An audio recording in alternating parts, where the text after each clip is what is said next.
Greetings. Hello. Welcome to the stream. Happy Monday. Let's get over into the chatting screen. Hello. Thank you so much for coming along. Thank you so much for being here. Thank you for joining me for another Camlann behind the scenes stream. This one should hopefully be kind of interesting. I'm technically talking about 2 episodes today, which is exciting. Let me just get this music sorted. So just turn that all the way down. So hi, welcome. Hello, Sassy Catastrophe. Hello, Jolsonea. Hello, Peppermint Lark. Hello, Gooby Dooby 77. Sorry, I completely read that wrong. Thank you so much for coming along. I hope you enjoy your time here. I hope everyone has had a good week. Has ever had a good weekend.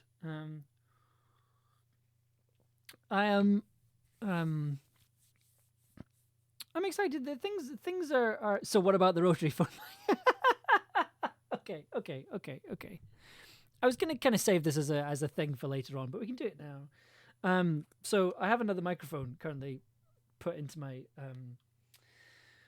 mixing board. Hi, this is the other microphone. So for those of you that don't know, I bought a phone that has been converted into a microphone. It's an old phone. The call is indeed coming from inside the house. The problem is that I can't really hear it as it's coming through, like just because of the it's not a particularly loud signal. But it's my favorite thing. It's my new favorite toy. It's got such a nice sound to it as well, and also you get all the lovely sort of plasticky handling noises you get with phones as well. Very, very excited to use it for things. This was made by the fantastic Lawrence Owen of Longcat Media. They made Mockery Manor, and they do this for fun. They just, whenever they see an old phone in a charity shop, they pick it up, they buy it, they take it back, they turn it into they put a little instrument jack on it, and then they sell them, which is an incredible thing to do. It's got that crunchy lo-fi nostalgic charm. It is, yeah. Like, I mean, the thing is, you see loads of people on TikTok with these, and what they do is they sing lo-fi, they sing music into them, and it's got this lovely sort of lo-fi quality to it. I'm nowhere near that talented, so I'm probably going to be using it for sound design things. I dare say I'm probably going to use this for the tower when we get around to making that. I'll probably give this to Katrina, being like, "This is your microphone for the purposes of this recording session." Yeah, so that's my new toy. I'm gonna cut back to the. Actually, I'll keep this on so you can hear it being put down. It's good. I love it very, very much. If I just unplug it a second, you can see what it looks like. It's a proper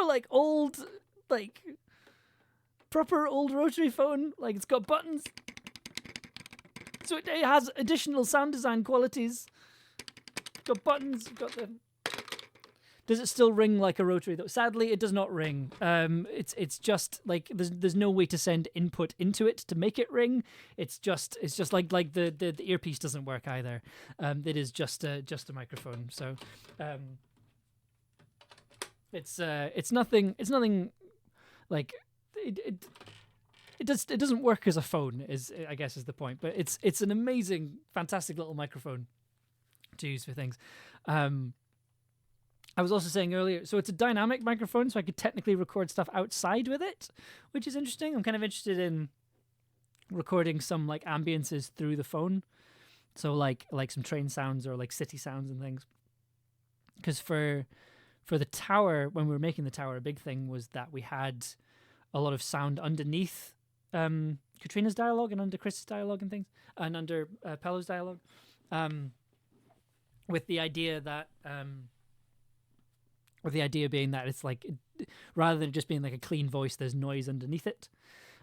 So it was so that was an interesting little trick, and I'm like, it'll be good to get like some sounds actually coming through. I think it's gonna look really weird, just sitting on a bench in Glasgow, just holding this phone up to the world. That's gonna be in a Wes Anderson film, I think. Anyway, so that's been my day. been playing around with this. Playing around with my new toy, lean into it. I mean that is very much has very much been my career up to now. Has been leaning into the oddness of this particular job. So today we're going to be talking about episode 4.5. We're specifically talking about episode 4.5 and episode 5. I'm not really going to be talking about 4.5 for very long, just because there's not really much to talk about. But most of the time is going to be spent on episode 5, because it was an interesting episode to edit. Because it was quite, from my perspective, it was quite strange, because there's no monster in this episode. It's a Monster of the Week episode, and there's no monster. So already I was like, oh, this is actually going to be a little bit easier, because there's no and that's the other thing. There's no real big set piece, right? It's all conversations. So it's basically just we're just making an audio drama now. Okay, great. There's no action sequences or anything along those lines. There's a couple of sort of interesting little sound design things that we did, both in the recording and the sound design process. But for the most part, it's just talking. It's basically it's almost an episode of The Tower, it's just people chatting on walkie-talkies and things.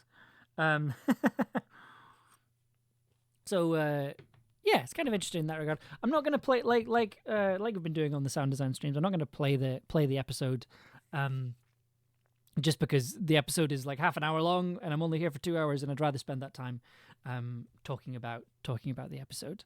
But yeah, Ella Watts is here. Hello, we have an Ella Watts in chat, everybody. So when we start talking about the plot intricacies of this episode, the Ella's in chat to answer any questions. Hi Ella, it's good to have you here. You're not missed very much. We're just about to talk about episode 4.5, and then we're going to move on to episode 5. I was just showing off the new phone. The new phone microphone, and playing around with that. I've got it. Oh no, it stopped working. There we go. No. Sometimes it works, sometimes it doesn't, just because of the plug on it. Are you gonna work now? A little bit. Come back to that later. Either way. Was talking about the phone mic.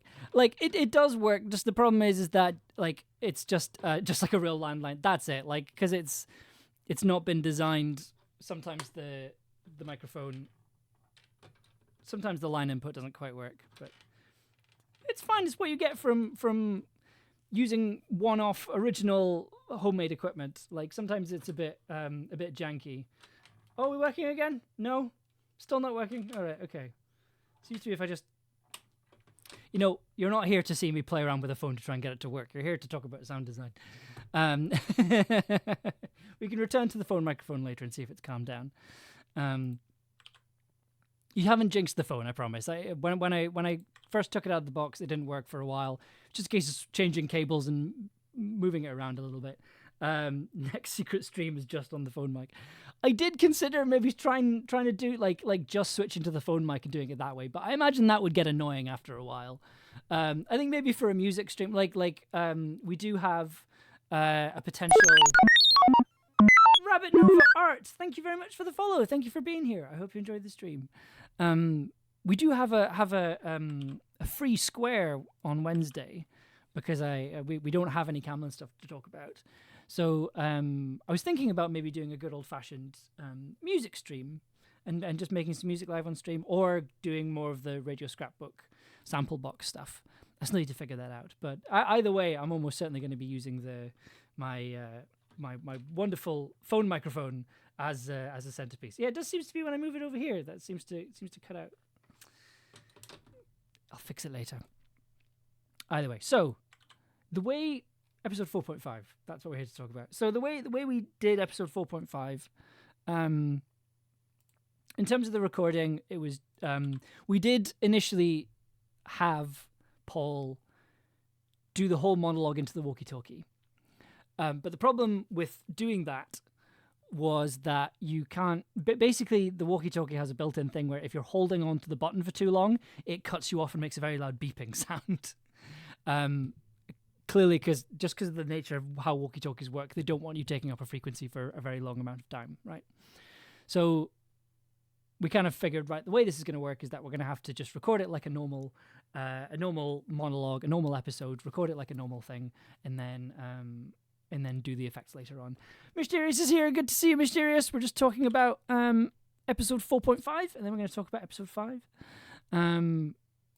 Just getting into that. So the way episode 4.5 worked was that I sort of made it here. So you've got Answer Phone VC up here, where you've got Paul's monologue, and then you've got all the sound design underneath it.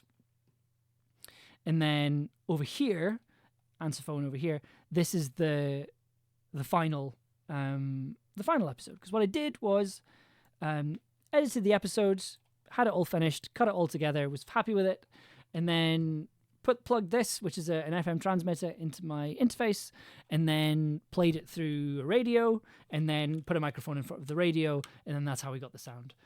That sort of chunky radio sound that we were aiming for with this.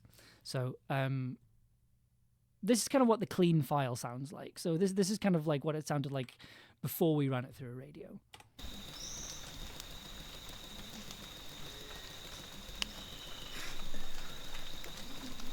Hey, Di. I'm guessing wherever you are, the radio stopped working. That's not true. I'm hoping wherever you are, the radio stopped working, because the alternatives are that you're ignoring me, or... Let's just assume the problem's with the radio. I got out of the forest. Took longer than I thought, but I'm mostly unscathed. Sir Gawain, you know? And I figured out what's been following me. It's the Green Man. Or the Green Knight. Both, maybe? Oh, he's so tall, Di. Like 9 feet tall, not a giant. Have you seen that one near Cadair Idris?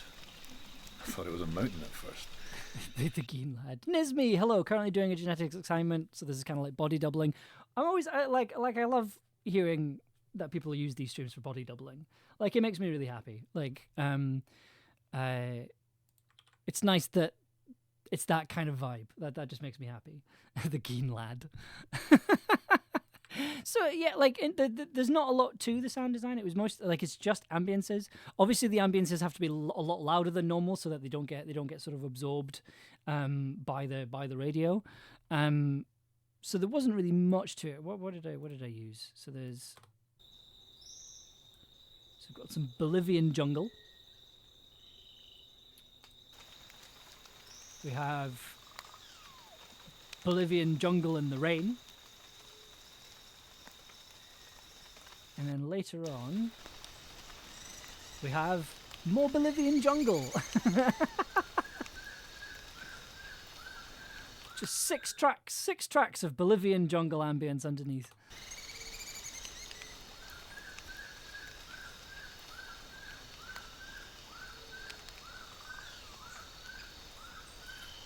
Basically, from Ella's notes, Ella wanted like a really loud jungle. And this was kind of the best way to do that, was just to kind of have these jungle ambiances that I got, I think they're from a library. I can't remember which one. I think I got it from like a big giveaway pack that Sonis did a few years ago. So I had those, and then underneath that, I added this track here, which is a tape player. It's actually the tape player that we used as the radio prop when we were recording, sort of big chunky one. And it's quite quiet in the final mix having this in the background, but the kind of idea behind it was that, you know, in the plot of the story, Gawain is recording something onto a tape to kind of loop, and I kind of figured, well, you know, like that is explained in the monologue, but I kind of wanted it to be there in have a sound design context clue there as well, just so that if you're thinking what's that sound, and then it gets explained, it makes sense. It's very strange. Like, I'm so used to, like, it's quite strange to hear this being performed not on a radio, right? Because the alternatives are that you're ignoring me, or let's just assume the problem's with the radio. Why is there a jungle in France? Because, well, Ella will have more to say about this, but in the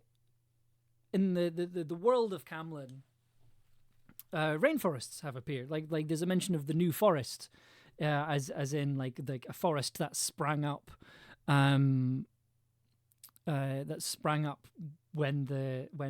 all the legends started coming true. So like that's kind of where this jungle has come from. So I can't remember if this particular jungle's in France or if it's in Wales, but the British Isles has become a lot more wild and a lot more kind of foresty, which I just thought was really cool. And like the interesting thing about like when you're doing sound design stuff with forests or outdoors in general, you have a lot less control over the sound. Just because, any kind of outdoor space, you don't have control over what you're hearing. Like even most places that I go to when I worked on films, there was always traffic noise in the background, no matter how far away you went out, or like wind noise or the sea or birds or animals. Like you don't have control over those noises, so you kind of have to lean into the chaos of it all, and this is a kind of really good example of that. Basically it's just a noisy jungle. And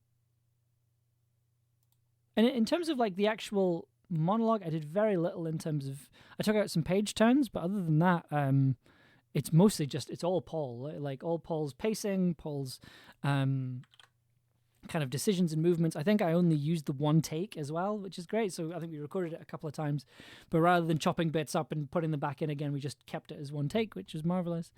It's just a really, really great thing. Really, really cool thing.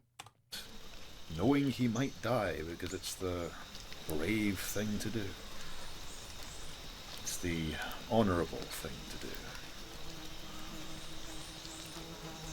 The axe was beautiful. Covered in gold and these interlacing animals, braided like you see in really old manuscripts. I know he's not here, but Paul did really, really well as Gawain. Paul did. Like, I mean, everybody absolutely smashed it on this series, but Paul did a fantastic job. And like, I think Paul had the really kind of difficult task. Like I've talked about this already on stream, but like Paul came in for the last 2 days of recording and then had to do most of his acting, through a walkie-talkie. Like in fact, had to do all of the acting through a walkie-talkie. Like, and that's difficult. That's a hard thing to ask an actor to do, because you don't. If the thing you're recording in is like this big, you don't have any kind of emotional information coming through that. You don't have anything to react off other than slightly bit crushed tinny audio, and that's hard. That's really difficult. But Paul just did a fantastic job. It's just amazing. So we did the editing. We had all this, and then basically I ran it through the radio, added in some extra effects, and then you get this.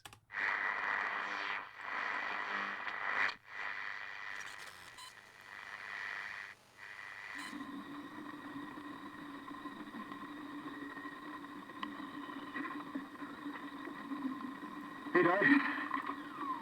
Guessing wherever you are, the radio stopped working. So like, there's no effects on that. Like no effects on that whatsoever. I don't think. That's not true. I'm hoping wherever you are, the radio stopped working because the alternatives are that you're ignoring me. Yeah, like there's no effects on that. That's just output coming out of the radio with a microphone in front of it. And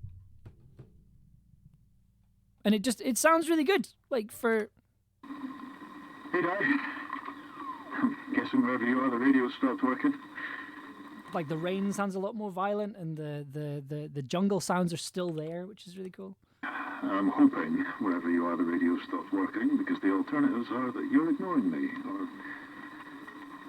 Let's just assume the problem's with the radio. I got out of the forest. Took longer than I thought, but I'm mostly unscathed. Sir Gawain, you know? And I figured out what's been following me. It's the Green Man. Or the So Green... then when you get to the end here, still got that lovely machine noise. And then it starts again.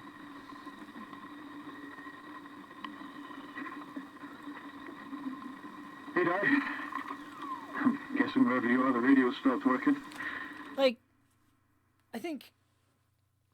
Wait, is that the redacted... Oh, is it? It might actually be the redacted sound. Hold on. Hang on. EMF cell phone loop. Yeah, that might be the noise I used on redacted. Yeah, it is.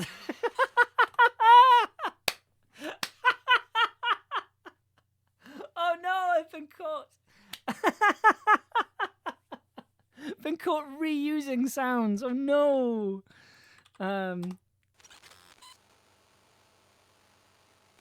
That was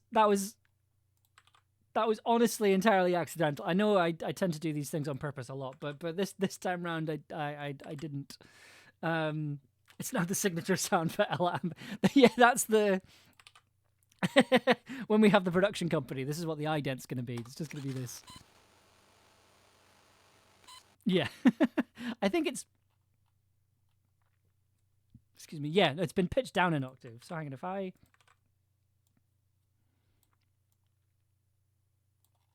bring this out here and put it back to its normal octave. Yeah, that's 100%. And then what I cut the beep out, which is here,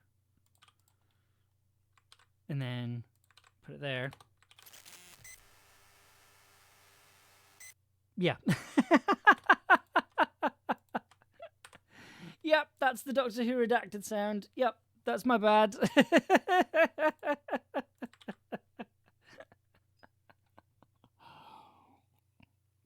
I think it got used in Folklore first, I think. Maybe. Actually, no, because I wouldn't have had them for Folklore. Yeah, no, it's the Doctor Who redacted. Doctor Who redacted gets claim on it. Becklime, hello, good to have you here. Yes, so yeah.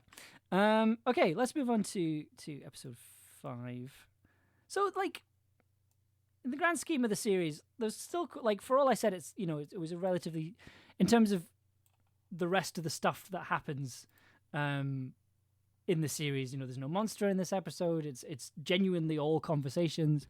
Still a lot going on. There's still a lot to talk about. There's still a lot of extra sounds and things to talk about, and a couple of little tricks and weird little things that we did. I think the big frustration I had with this episode was oh yeah, I can't remember if I talked about this. I thought I'd lost Gellert's bell. I found it again. Thought I'd lost it, found it again. So we're back to doing Gellert bell sounds, which we'll talk about when we get there. The Gell bell, yeah.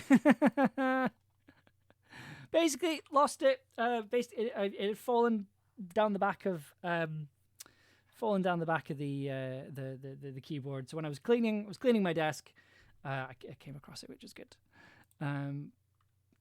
He does have a bell. So let's quickly talk about that. So whenever you hear Gell, there's 3 tracks here. There's Gellert, there's Gell sounds, and there's the Gell bell.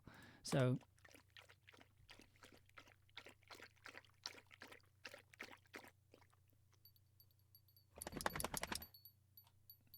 you got a little bell.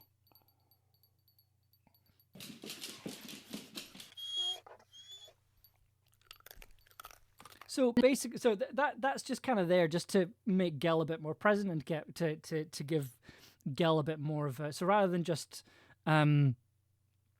abstract noises of Gell walking on a floor or Gell barking or whining or anything, it just gives Gell a bit more body and a bit more movement just to have a little bell. And And genuinely, the way it works is that like I'll kind of do the scene, put Gel in, and go right. Okay, what's Gel's movement in this scene? And then I'll hit record and just sort of go.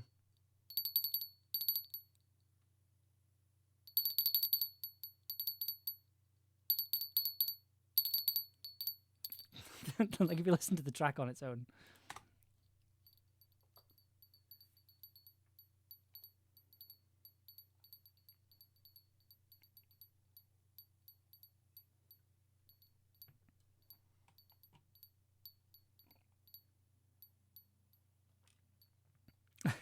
But a lot of varieties. It's a really small detail that most will not quite notice, but it's there. It's all part of the Gellert sound design, which, like, I'll be honest, has probably been the most fun part of, the most consistently fun part of Camlann has been Gellert and adding Gellert to scenes and like working with animals. It's great. You should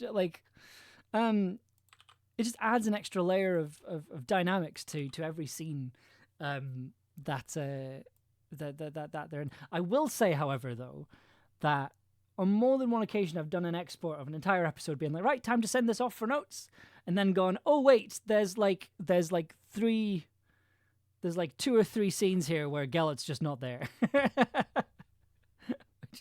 which is not great, so I've had to go back and do that.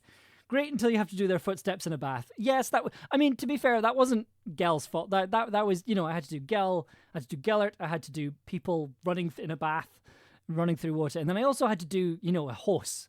That was the real, if I said to you, what does a horse sound like when it's walking through water? I I now know what that sounds like because I had to figure it out for work.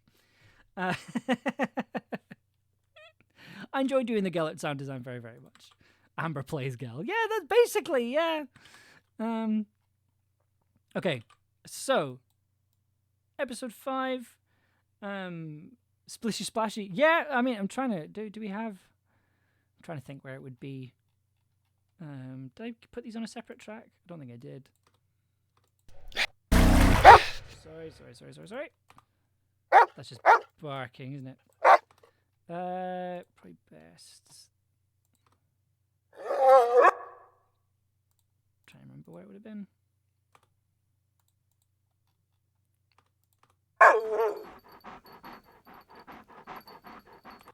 Sorry, yeah, that was my fault. Just making I keep forgetting.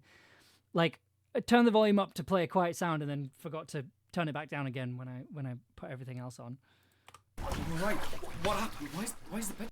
Yeah, there you go. That's. Oh no! Right, what happened? Why is the bedroom flat? Oh, shh. Get it.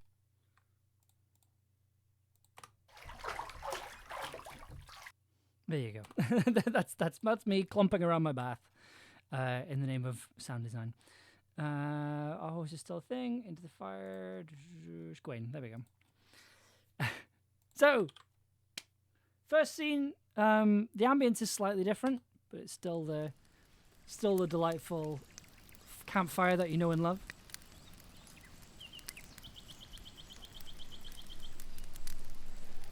Mae rhyfeddwch eiliadau yn dy fanwes gynnes feinwan.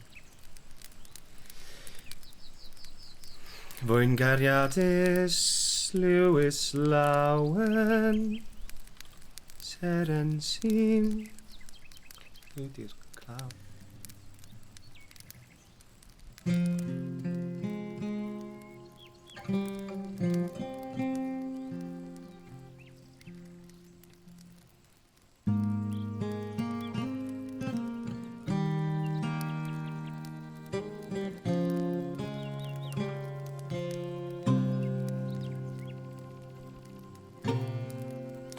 So I talked about the music in the last stream rather, and how this was kind of an interesting one because the first draft didn't work, but then we ended up taking the first idea, the first draft, and then kind of cannibalizing it for music for the rest of the episode.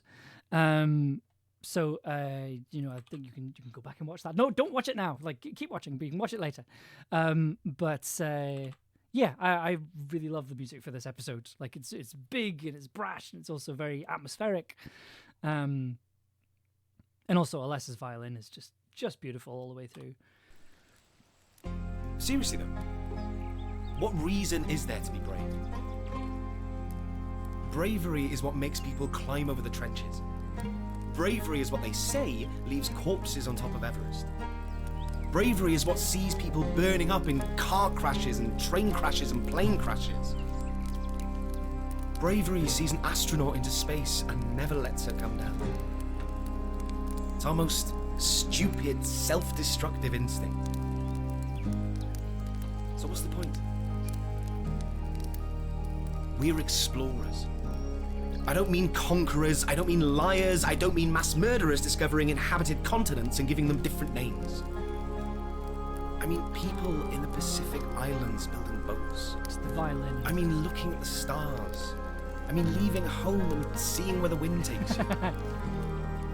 Curiosity, discovery, learning. None of that happens without a little courage. Without that first deep breath. Without that leap into the unknown.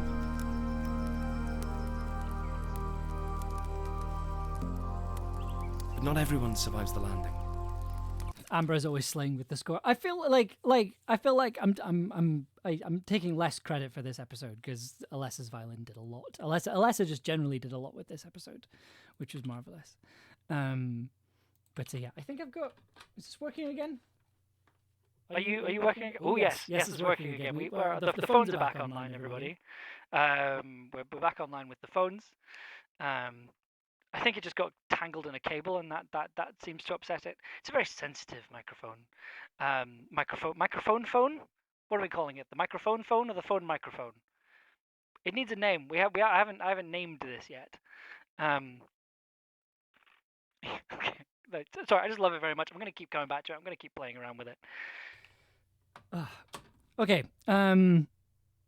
So, scene 2 rather. So, the phone. So you want to call it the phone phone? The microte? The microte? No, I'm not sure that we're like moon. I'm looking forward to working with this. I need to I keep bashing it off my. There we go. That just feels better. I can't hear anything because nothing's coming out of there, but I keep bashing it off my headphones and it's really loud. Yeah, I love this microphone so much. There's something very comforting about holding a big phone like this. And you forget how chunky they are. You forget how big they are compared to like in your hand. I think we're so used to holding small phones that when we're holding something as massive as this, you sort of forget how chunky they are. Like my God. Anyway, right, back to work. I think I'll do like ad messages or something through the phones. Ad messages, as if we're getting ads. So, scene 2. So there's been a couple of scenes now that have taken place in the kitchen while everyone's been having meals. Gooby Dooby 77, thank you for the follow. I respect that when people come up to it, when people show up to a stream, they stick around for a bit and then they follow. I respect that. That's good, and I'm glad that you're enjoying it so much. You felt that you wanted to follow. So thank you for that. Thank you. I love scenes that take place in the kitchen in this show. In a very sort of weird way, it's quite comforting to me because it sort of sounds like an audio drama. It sounds like the audio dramas that I listened to on like long car journeys when I was growing up, like these sort of very intimate sort of kind of dramas with people in rooms talking that were recorded the way we recorded Camlann around like an omnidirectional microphone. And for most of the time, I'd have the microphone on an omnidirectional pattern, so you get the room reflections. But for this scene, I've got the polarizer when it decides it wants to load. I've got it on a figure of 8 pattern, whereas normally I'd have it on an omnidirectional. I've got it on a figure of 8 for the reason that very much the center of this scene, like the focus of this scene, is Gwen and Morgan. So to kind of have that, and I think when we recorded it, we sort of had Ankarid and Nicole on either side of the microphone, kind of like, you know, in these particular zones here, and then I think we had Robin and Tobias kind of slightly more to the side to kind of give it a bit more distance, which you can kind of hear as you listen. Okay, so if you just hold your hands about this far apart. Like this? Perfect. What are you doing exactly? This just makes it easier to wind the yarn into a ball. Oh, yeah, interesting little sound design fact for you. Yarn doesn't make a noise. Oh, sorry, no, that's not true. It does make a noise, just really quiet. It's so quiet that it's practically like silent. It's believe me, I've checked. I tried doing it myself. Tried looking up sound things, and everything was like really cartoonish. I think I did actually find a sound that I ended up putting in. Let's have a look.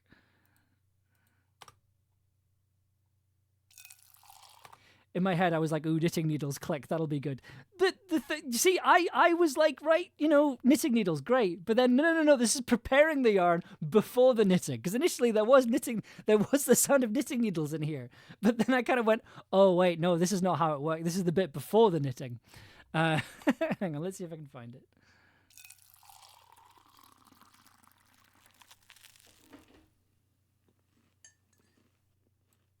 No, that's someone eating toast. Is that the chair? Yep, that's the chair. What's this? That's the spoon. I think that's somebody sitting down. There you go. There it is. Did you miss it? I'll turn it up for you. That's your yarn sound. That's the best I could do. And again, if you put it in the scene, can't hear it. Okay, so if you just hold your hands about this far apart. Like this? Perfect. We can hear it a little What are you bit there. doing exactly? This just makes it easier to wind the yarn into a ball. So I love scenes like this. Like there's something very warm about them, and I love that they're here. In that we get these moments when everyone's just kind of hanging out and spending time together, and kind of having ordinary things. I really love the moments in this series where people do ordinary things. That there's a warmth to them, and I also think they're written and performed really well. So I think it really works. There's a lot of that in this series, and it was wonderful recording them, because I think we recorded this fairly early on in the day, and I think, like, you know, people still had teas and coffees and things, and we said to the cast, like, bring your drinks through, like, you know, bring your teas and your coffees through, and like feel free to like drink them during the scene. I don't think we got any particular sounds from that, but it has the effect of it puts the actors in a mindset, right? Like, it kind of, and also, you know, if you're acting. If you're standing in front of a microphone and you're holding a mug of tea in your hand, you're going to be more relaxed than if you weren't holding a mug of tea or coffee. So it was lovely to have these scenes, because they felt more relaxed to record. And then it just meant you've got these lovely scenes at the beginning of an episode where people are just talking and they're not being hostile to each other, like they're just having breakfast together. You know, you can hear people like stirring coffee. There's somebody's eating toast. Gellert is having a drink and then is having a drink of water and then having some snacks. Like, I love designing these scenes. Like there's so much life in them, but in a really kind of quiet way. Okay, so if you just hold your hands about this far apart. Like this? Perfect. What are you doing exactly? This just makes it easier to wind the yarn into a ball, which in turn will make it easier for me to get to work on some decent jumpers for the four of us. I never really thought of medical students as the knitting type. We come in a lot of varieties. This helped me focus on lectures. Yeah, now you get the knitting needles. Honestly, I never really wanted to be a doctor. Which, for some reason, I put on the Footsteps channel. Proud, but it wasn't what I was passionate about. What did you want to do? You'll laugh. I won't. Scout's honour. And she actually was a scout, so you can trust that. So I got so into this scene when I was sound designing, I put the sound of a newspaper in, completely forgetting, of course, that this is the apocalypse, and there are no newspapers anymore. So so I had to cut that out fairly quickly. But I don't know. It sounds like this. I don't know. I think there's something about this bit here in particular. You'll laugh. I won't. Scout's honour. And she actually was a scout, so you can trust that. You know, don't you think this should be like the sound of paper, of like a newspaper kind of being lowered, right? Is that just me? Is that's what my brain wants to put there? Then my brain went, there aren't any newspapers. I did on first listen forget that Di was there at first, even with his teaming. See, that's the challenge of scenes like this, right? Is to kind of be like, these people are in the room. There are people in this room, right? Because like I think Perry pipes up later on. Honour. And she actually was a scout, so you can trust that. Man, I'd read an old newspaper in the apocalypse. Yeah, but we're like this is a UK newspaper, so yeah. Scout's honour. And she actually was Morgan and Gwen also forgot Di was there. Is there anything? So there's lots of there's a lot of knitting sounds underneath. Like this, which is just I think I got it off Freesound. Knitting. Oh no. Yep, probably shouldn't tell you where I got that from. Where everything went dark. And there were so many incredible It outfits. may or may not be an ASMR video. The fabric. What's that sound there? What's this? Oh, it's just a mug being put Time. in. We don't really have the fabric to waste. Keeping ourselves sane isn't wasteful. We'll see what we can grab next time I'm in Carmarthen. Which isn't going to be for at least a month, right, Peredur? Either way, I'm glad to have you with us. Who wouldn't be? She's a doctor, she can knit, she can make a pancake from nothing. Honestly, Gwen, what can't you do? Speak Welsh. And I was a medical Also, like just the knitting sounds do have this lovely implication that like Gwen is just knitting while this conversation's going on. There's something really lovely about that. student, not a doctor. Big difference. Nobody's perfect. Hey, I could teach you. Welsh, not how to be a doctor. I also just love the like it's a really strange thing to be enthused about, but like I love that we had the option of using natural room reverb. Like it just sounds radio drama-y, which I really like. Not a doctor. Big difference. Nobody's perfect. Hey, I could teach you. Welsh, not how to be a doctor. Though who knows? We might discover a hidden talent in brain surgery. No one is letting Di do brain surgery. Agreed. Hey! And done. Thanks, Morgan.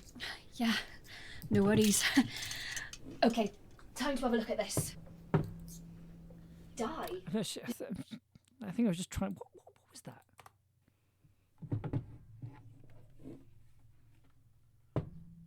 Right, so that's me picking up the radio and putting it on my desk. What's this other sound? Oh, that's it's just some junk being handled. So it's just like I guess the implication here is that like Morgan just sort of has like some stuff on the desk that she needs to figure out, that she needs to work on that day. So that's what you get there. Thanks, Morgan.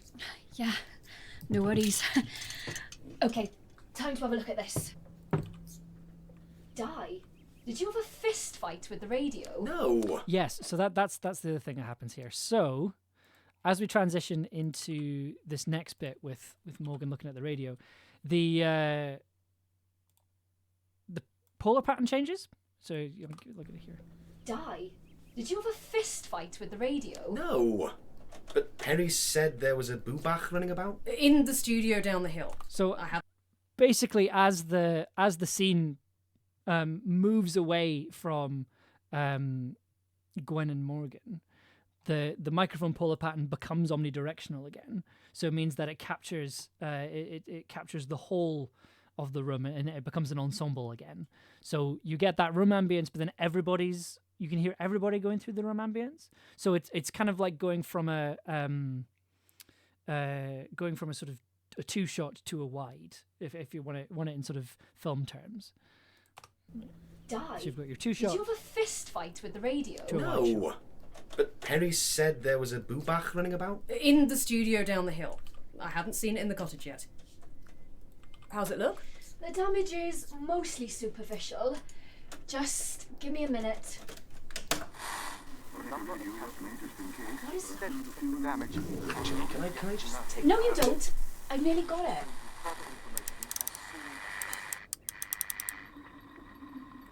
Hey, Dad. Guessing wherever you are, the radio stopped working. So, for the most part, I think a lot of this is Ankharad. How's it look? The damage is mostly superficial. Just give me a minute. Again, just giving actors things to play with. I gave so this is the radio that we used for it, and basically, I think that the sound you're hearing is Ankharad like flicking these switches, doing that, and that's the kind of basis of the How's it look? of the The action. damage is mostly superficial. Just give me a minute. What is that? Actually, can I just take... No, you don't. I've nearly got it. So, like, it's wonderful. Like, again, it's another wonderful thing about, like, if you, first of all, giving actors things to play with, good thing to do. Like just to really, or like, you know, making it more of a physical action rather than just, you know, standing very still and talking into a microphone. But then it also means that, like, the sound design becomes more of a conversation between the performance and the story, right? Like, it means it is much more of a collaborative process rather than just right. You've just got the voices, then you've just got the music, then you've just got the sound design. You know, everything's kind of neatly separated. Like, I like them all being sort of smooshed together in this way. It makes it feel more cohesive, I think. So it means that like I don't really have to add very much. So what did I add? So I added, which I believe was me. Oh, that's a computer being turned on. It's a computer power button, and then I think I just added like a dial. Oh, that's a chair. That's a chair being pulled out. And then, yep, a slap. And then we've got just a dial over here. Ooh, satisfying clicky dial. Ooh, because that was a in the big sound design pack I recently bought. They have a whole thing. They have a whole thing that's just like levers and valves, like. Oh, just real good. Oh, real good, satisfying sounds. And then you also get like chain locks. Oh, I'm gonna use those for machines. Oh, they're gonna be so good. And then where's the rest of it gone?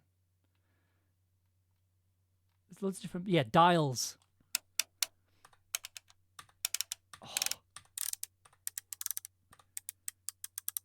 Like what, 7 different kinds of 7, 8,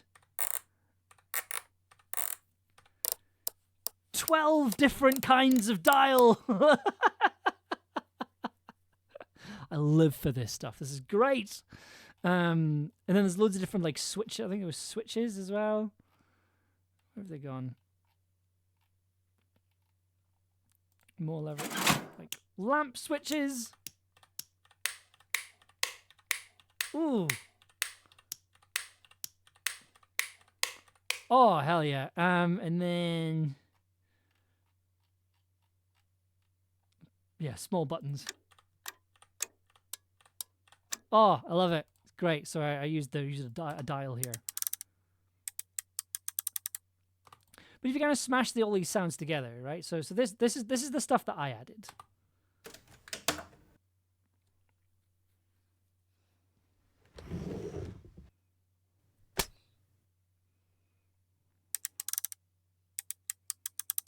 So there's what, 1, 2, 3, 4, 5, 6, 5 sounds.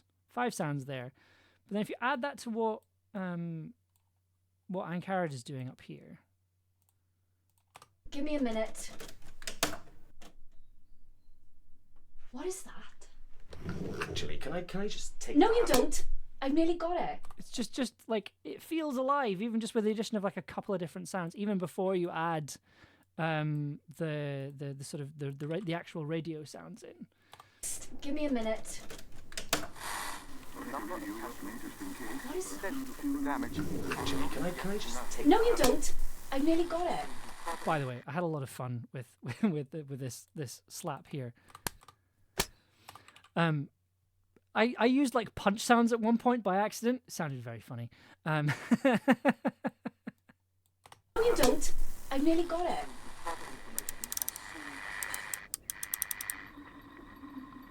Hey, Dad. Guessing wherever you are, the radio stopped working. That's not true. I'm hoping wherever you are, the radio stopped working because the alternatives are that you're ignoring. Yeah, it just like I'm really happy with how this bit turned out. Like it's so nice to work with actors in a sound design context. I know that sounds very strange, but like having like kind of codifying some of the sound design in the recording, I think is something that I'd not done before. We'd done a little bit of it with Folklore, but that was more down to how things were recorded. Like we had BB standing in a corner to make it sound like they were trapped in a wall. Or we sort of had microphones very high up, so the actors could jump around during like a sort of very intense scene that was meant to be like taking place in a club. Whereas with Camlann, it was a much more active, deliberate process of I've bought things in for you to play with, and we'll talk a bit more about that when we get to the truck scenes. I actually have quite a few videos to show you from this recording session, yeah, there's something just really nice about having the actors being an active part of the sound design. What is that? Actually, can I just take? No, you don't. I've nearly got it.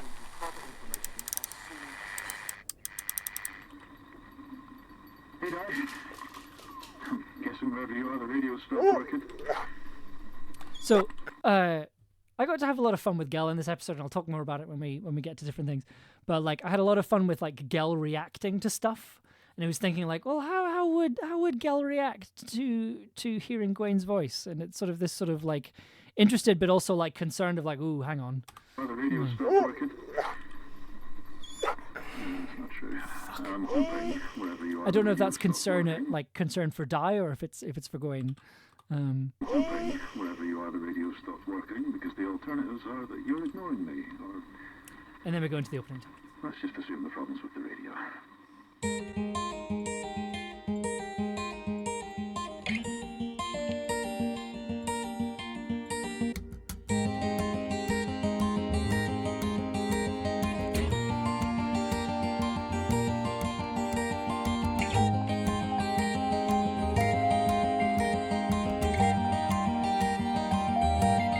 Camlann, Episode 5, Gwen.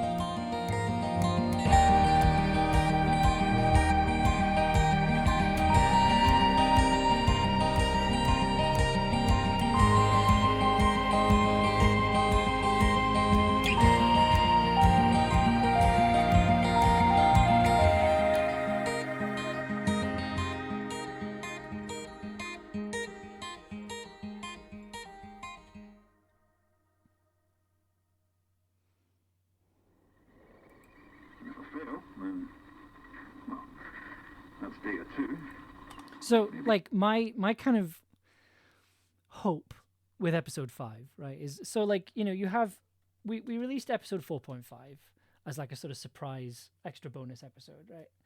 And the thing is that like I'm very aware that, yeah, and I say this as somebody who also listens to podcasts myself, that like a lot of the time if there's like a 0.5 episode or like a bonus episode, a lot of the time people skip them, which is completely understandable. Like I get it.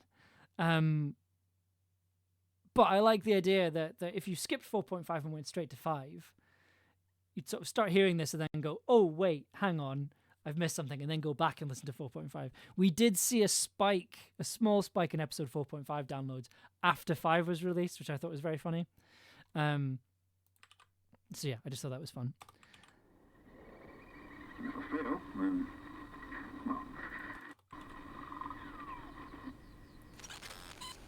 You got the Doctor Who redacted sound.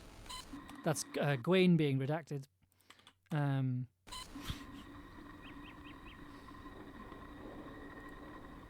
Sorry, I'm just having a quick look at this, see if there's anything. video stopped working. I can explain. Di, a word? Outside. Now. Wherever you are, the radio. What's going on? It's a long story. You're ignoring me. Di, I'm not going to ask again. Let's just assume the problem's with the radio. I'll be right back. Oh yeah, we got actual squeaky studio floorboards in this one. What's So going basically, we had Robin actually go out of the studio, like walk towards the door. But What's as a going result on? of that, you It's get a long story. get some delightful squeaky floorboard in the studio. on? What's going on? It's a long story. Di, I'm not going to ask again. I'll be right back. See what I have to work like I talked about this in the last stream, but there was a blue flannel that I had to place on the ground every day because there was a massive squeaky floorboard right in the middle of the recording space where people were moving around, and I had to be like, "Don't stand on this; it'll make a really big noise." And this is the noise that it makes, I'll be right back. which made recording outdoor scenes kind of hard. What's going on? It's a long story. Di, I'm not going to ask again. Assume the problem's with the radio. I'll be right back.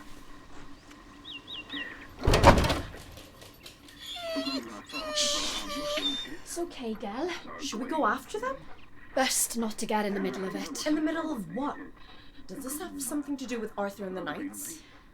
Di's relationship with Gawain is complicated. It started before the cataclysm. You know when you have that one friend who just keeps... Yeah, Gel, we're worried too. This is another thing I really enjoy about Geller is that like Geller gets to like sort of not be the audience, but like gets to be a mood enhancer a little bit. Like I'm sort of, it's been a lot of fun using Gel to make scenes hit harder, especially in like tense scenes or sort of emotional scenes. It's been good having Gel there to heighten the emotions. Because everyone seems very emotionally attuned to what dogs are doing, or to how dogs are feeling. Complicated. It started before the cataclysm. It's a lot of fun. I enjoy it very much. Complicated. It started before the cataclysm. You know when you have that one friend who just keeps... So when exactly were you going to tell us you've been talking to Wayne? Has it occurred to you that it might be a bad thing that I didn't feel like I could? Explain that to me. Why couldn't you? Because I knew you'd react like this. Di, he's lying to you. He's always lying to you. Like you are. What are you talking about? I know that radio didn't break by accident, and you weren't nearly surprised enough about the fact that it exists. So Facebook relationship status complicated. So something I started doing with this scene, but I've kind of started doing it with a lot of scenes in the series, is if you've got two characters talking to each other, just kind of in this sort of very straight back and forth, adding in extra movement. So like here, so the footsteps in this scene are from a plugin that if you are a sound designer, you need this plugin. It's the Edward Foley Art instrument. It is a footstep MIDI instrument. It's a contact instrument that has different footsteps, different kinds of shoes, different surfaces. You can flick between them. You can, but then also there's a particular keyboard, so you can like do slow footsteps, walking footsteps, fast, slow, creeping, spinning, setting down, that sort of stuff. It's great. It makes playing footsteps like a key on a keyboard. It's much better than doing it manually. Like it's just you have so much more control over things, and it takes so much less time. It's amazing. Yeah, would highly recommend.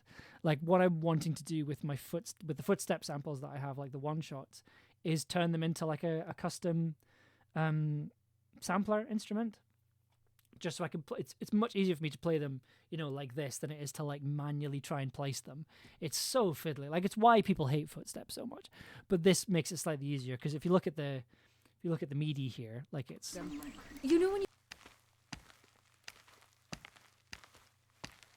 It's just so much easier. So when exactly were you going to tell us you've been talking to Wayne? Has it But occurred? anyway, what I did with this scene, if I take the ambiances out,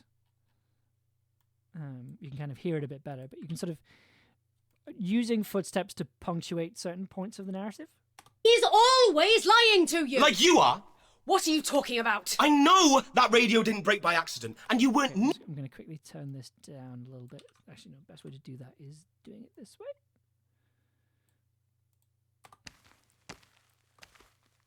Like this. Guy, he's lying to you! He's always lying to you! Like you are? What are you talking about? I know that radio didn't break by accident, and you weren't nearly surprised enough about the fact that it existed at all. You spoke to someone, didn't you? Was it Gawain? Are you the reason he's doing this? Got to gather more data, don't we, Peretti? What? No, I had nothing to do with this. Then why is he... He's gonna get himself killed. No, he's not. He's a manipulative piece of work, but he'll be fine. But yeah, so using footsteps to kind of add a little bit of extra tension and specifically movement into dialogue scenes where you've got two characters just talking to each other is something that I started playing around with in this episode and the next couple of episodes that I've been working on that I'm not going to talk about. Having scenes like this where people move around and do things while that's happening, just so it doesn't revert to two talking heads talking at each other in this sort of floating ethereal space. Like it means that they still have a bit of movement and they're still like a full-bodied character. We've seen nothing that suggests that. You've seen nothing that disproves it either. Okay. Oh, good. You didn't kill each other. Morgan, can you use his signal to track where he is? Maybe. But wherever this message is coming from, I don't think it's where he is anymore. And we'd need to be close, like a few hundred feet away. A mile. It's nice, especially because you can see them pacing as Di and Per are arguing. That's kind of what I'm going for, right? Like it's this idea that, like, they're when you have an argument, you don't just stand in one place and yell at each other, right? Like you move around, you say things, you look away, you look back, and it's trying to capture that in audio, and it's through like little changes, little tiny adjustments and little changes, like adding in extra footsteps and clothing rustles are another really big thing because like in the sound library, I now have movement where I've got sitting down sounds. And then standing up sounds.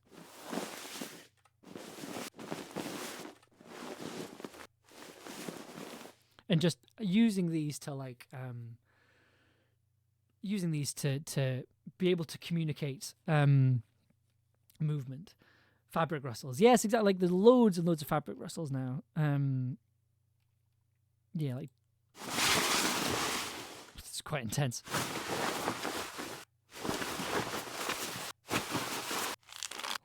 Leather creaking, which just sounds pretty horrible. Then also, like nylon's a really good one.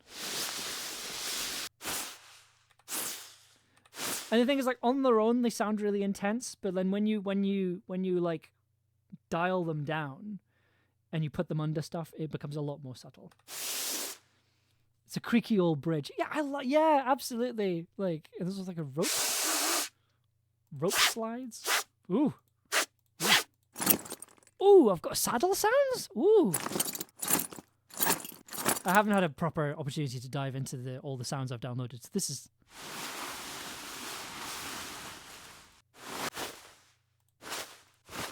Yeah.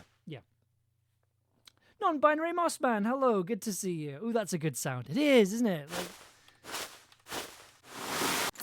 some saddle noises. Nice. Okay, but yeah, little touches like that into scenes can just make them a lot more dynamic and a bit more alive, and it keeps things feeling quite cinematic and keeps the images very strong. Because that's kind of what you're aiming for, right? You're trying to create strong images. You're like bold outlines is kind of a good way of describing it. Like you want to have a very distinctive outline so that the people listening can fill in their own colors. And if you can make these characters sound like they're moving around, you can make these characters sound like they're in a space. It just makes it much easier for listeners to create the scene around them, which I think is really important. Anything at the end. And me? Get the truck ready. If it is a 2-day trip, we need to go as soon as we find the signal. Are you sure about this? No. Do you have a better plan? I'll get started on the truck.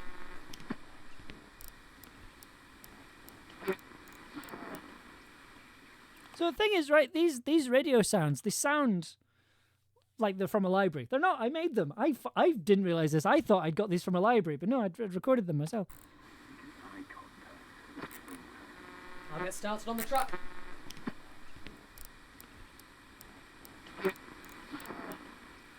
The secret is genuinely the secret is medium wave, because I'll talk about this. Why not? So this is the radio I get all my radio sounds from. So it's currently on FM mode.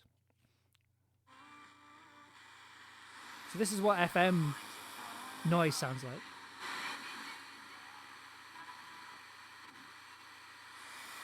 Right? That's what it sounds like. We put it on medium wave.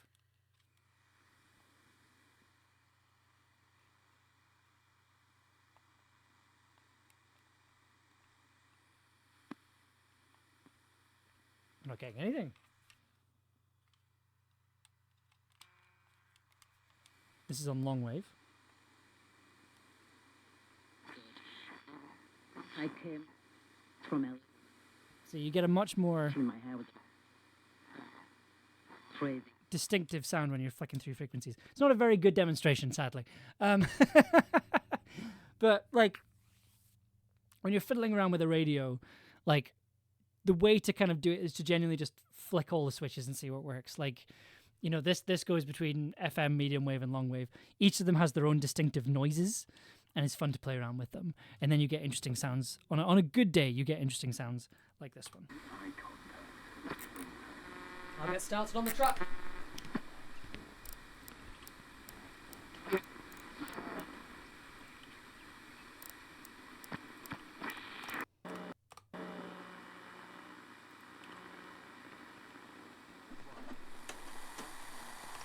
Okay, I'm going to skip ahead a bit. So this scene with Gwen, did I add any? What did I add here? Let's have a look. Snow and blizzard. So The karaoke swings a bit harsh. Don't exactly know. Followed the green night into the wilderness. We went through this moss-covered old stone arch in the woods. And I was here. So again, all of Paul's audio here is coming through a walkie-talkie. It's recorded through a walkie-talkie. So the whole scene was recorded with excuse me. Recorded with Tobias in this room with the radio, and Paul in the other room with a walkie-talkie. So you get the walkie-talkie audio from both sides. Enrich Cat Possum, hello, I'm not caught up. Should I be here? We're talking about episode 5. So if you've not listened to episode 5 yet, we're gonna absolutely be spoiling it for you. So if you've not listened to episode 5 yet, I'd maybe catch this up later when I stick it up on YouTube. I'm sorry, Endwich Cat. It's good to see you, Endwich Cat Mossum. Thank you for coming by. And well done for sticking to your guns there.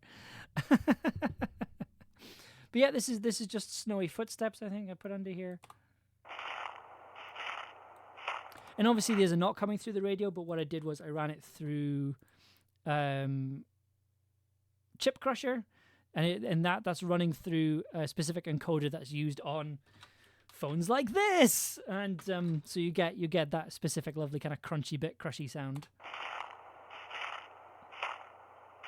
which when you add the dialogue to it. I don't exactly know. Followed the green knight into the wilderness. We went through this moss-covered old stone arch in the woods. So there's a thing that happens in music production. I've talked a little bit about this when I've been talking about the soundtrack. If you've got, say, 3 string parts in a piece of music, if you get one of those string parts to be played by a real life organic string player, it means that all the sort of synthesized string parts sound more realistic as a result. Like we for the soundtrack, we've got Alessa playing viola and violin parts, but no cello part. But the cello part sounds more real and more organic because you've got the two organic, real string parts. And I think the same thing happens with sound design, right? So these are bit crushed in a very sort of synthesized way, right? Like you can tell that these are sounds being run through a filter, right? But if you add the walkie-talkie sound, if you add Paul's walkie-talkie audio, sorry, I skipped ahead a bit. I don't exactly know. Followed the green knight into the wilderness. We went through this moss-covered old... Again, it gels together in the same way. I think it makes everything. It kind of covers a lot of stuff, and it makes the kind of slightly more obvious sounds more real and more organic. Right, where are we skipping forward to? Yes, let's talk about the truck. Let's talk about the truck scenes, which are here. Is that why you're safe? It'll be fine. Unattended? Trust me. Is no one else worried about this? I am, but it's tomorrow's problem. The cottage is built out of stone. Di, I keep having this dream about birds and a woman with red hair. Di, can you hear me? Everyone shut up. You still there? Gwen? Hey, Di. So, this was recorded. This was recorded in a very particular way. So, first of all, listeners with headphones will realize that this scene is in stereo. Is that why you're safe? It'll be fine. Unattended? Trust me. Is no one else worried about this? I am, but it's tomorrow's problem. The cottage is built out of stone. Di, I keep having this dream about birds and a woman with red hair playing some kind of board game. Everyone shut up. Gwen? So, the way this worked, let me just get the videos up for you. See if I can find it. Where have you gone?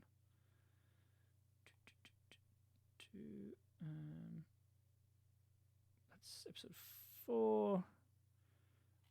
I had it like a second ago. Where have you gone? Ah, yeah, there we go. I believe it's this one. 195. That's good. Yeah. So the way this was recorded, if I bring this over here, the way this worked was that. So here's the microphone over here. The microphone is in stereo mode. So basically, one side of the side that's facing Tobias in the white cap over here, that's the left side, and then the right side is Robin over here. Notice the Nintendo Wii steering wheel peripheral, and so we had Di and Perry in the front, and then we had Gwen and Morgan in the back. And we recorded a lot of the episode like this. Any scenes in a truck were recorded like this. And then this is what it looked and sounded like. 195. That's good. Take 195.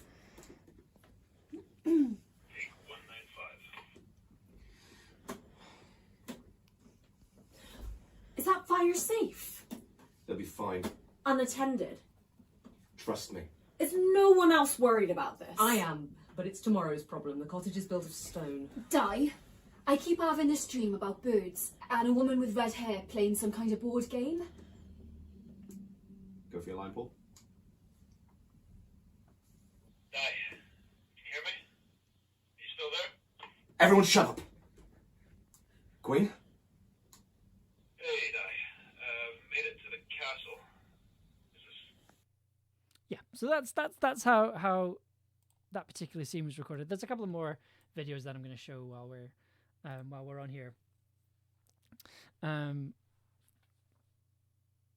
This is like doing theatre. Yeah, the vibe was very much that we were staging this, right? We very much wanted to stage this, but there were a couple of things I wanted to specifically point out.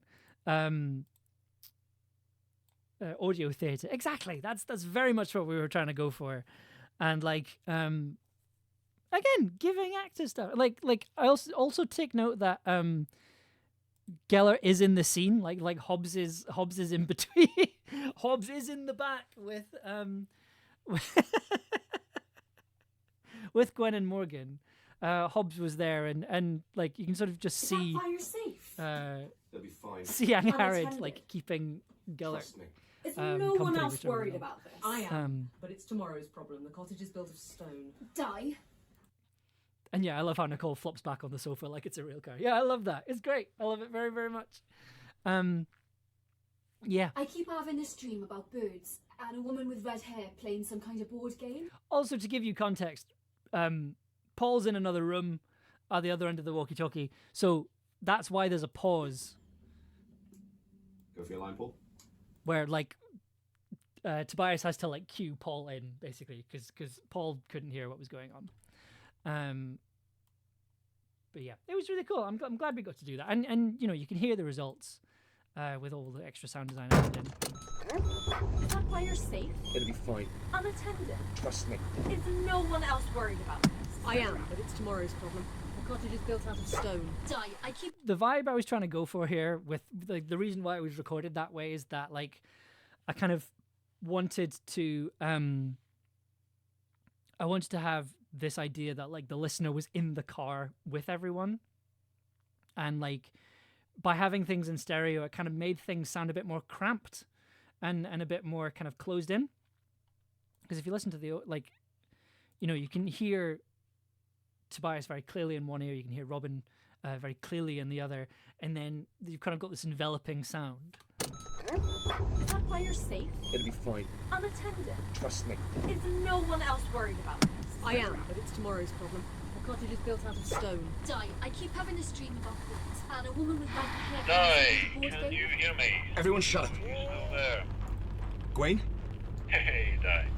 Like it's meant to sound claustrophobic, and having it in stereo kind of helped with that. I think something I realized with this series was how intimate stereo can be.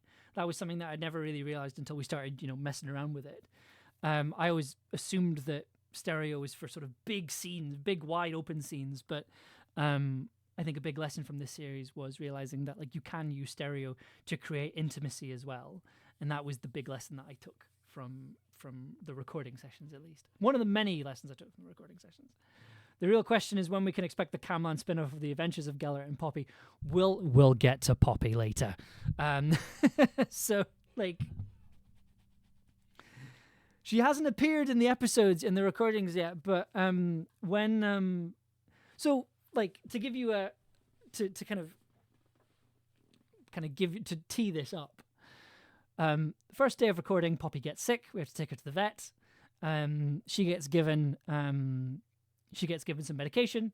She also gets given a big old dose of morphine. The vets refused to give me a big dose of morphine, but that's fair enough. That was probably for the best. So on the Monday night, after everyone had left, Poppy was just sort of flopping around in the hallway, high as balls. And Poppy is zooted. She was absolutely zooted. But the thing is, because there were lots of people in the flat, she mostly, and because she was ill as well, and also like whenever Poppy gets taken to the vet, like it is a betrayal as far as Poppy is concerned. She doesn't, like, whenever I've taken Poppy to the vet for at least a few days afterwards, she just doesn't trust me, which, you know, fair enough.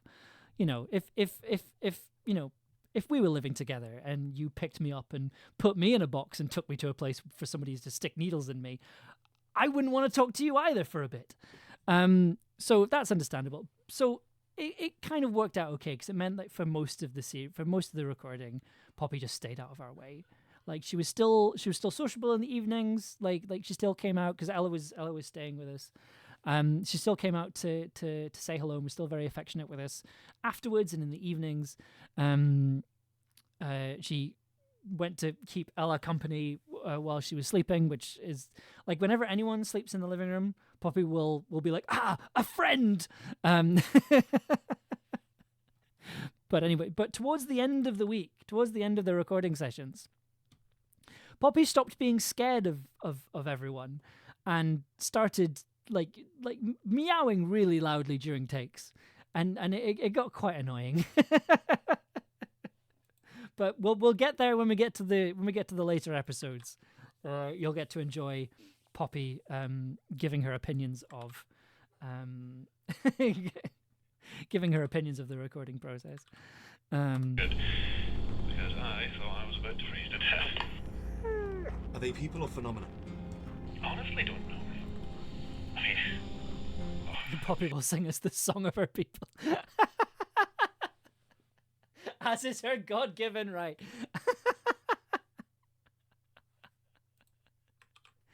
You say that, but like, I had to spend a good amount of the week. So my partner and I did a big clean of the flat at the weekend, and a not insignificant part of that was trying to stop Poppy eating plastic. So like.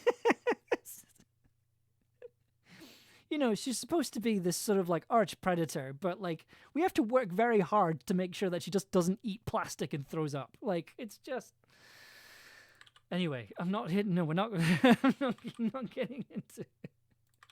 We love our plastic eating gremlins.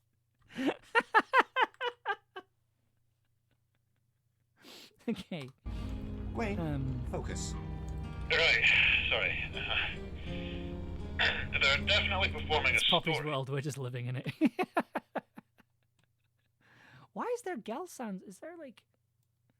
Is Geller breathing under all this? Oh wow! So Geller's just entire. Yeah. So my kind of head canon when I was editing. Does it count as a head canon if I make it canon through editing? I'm not gonna. I don't know. I don't know enough. But my sort of head canon is that Geller does not like being in a truck.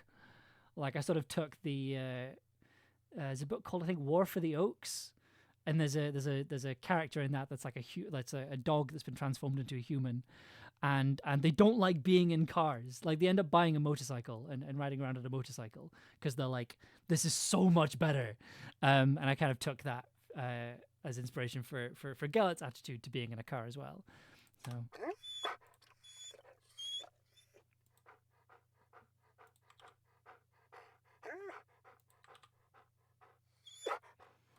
Geller doesn't like the truck. You hear me? Everyone shut up. You still there?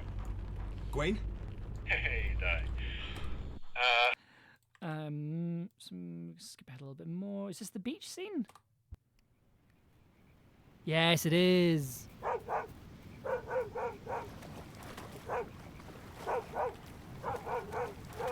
So I kind of love this scene, right? Like.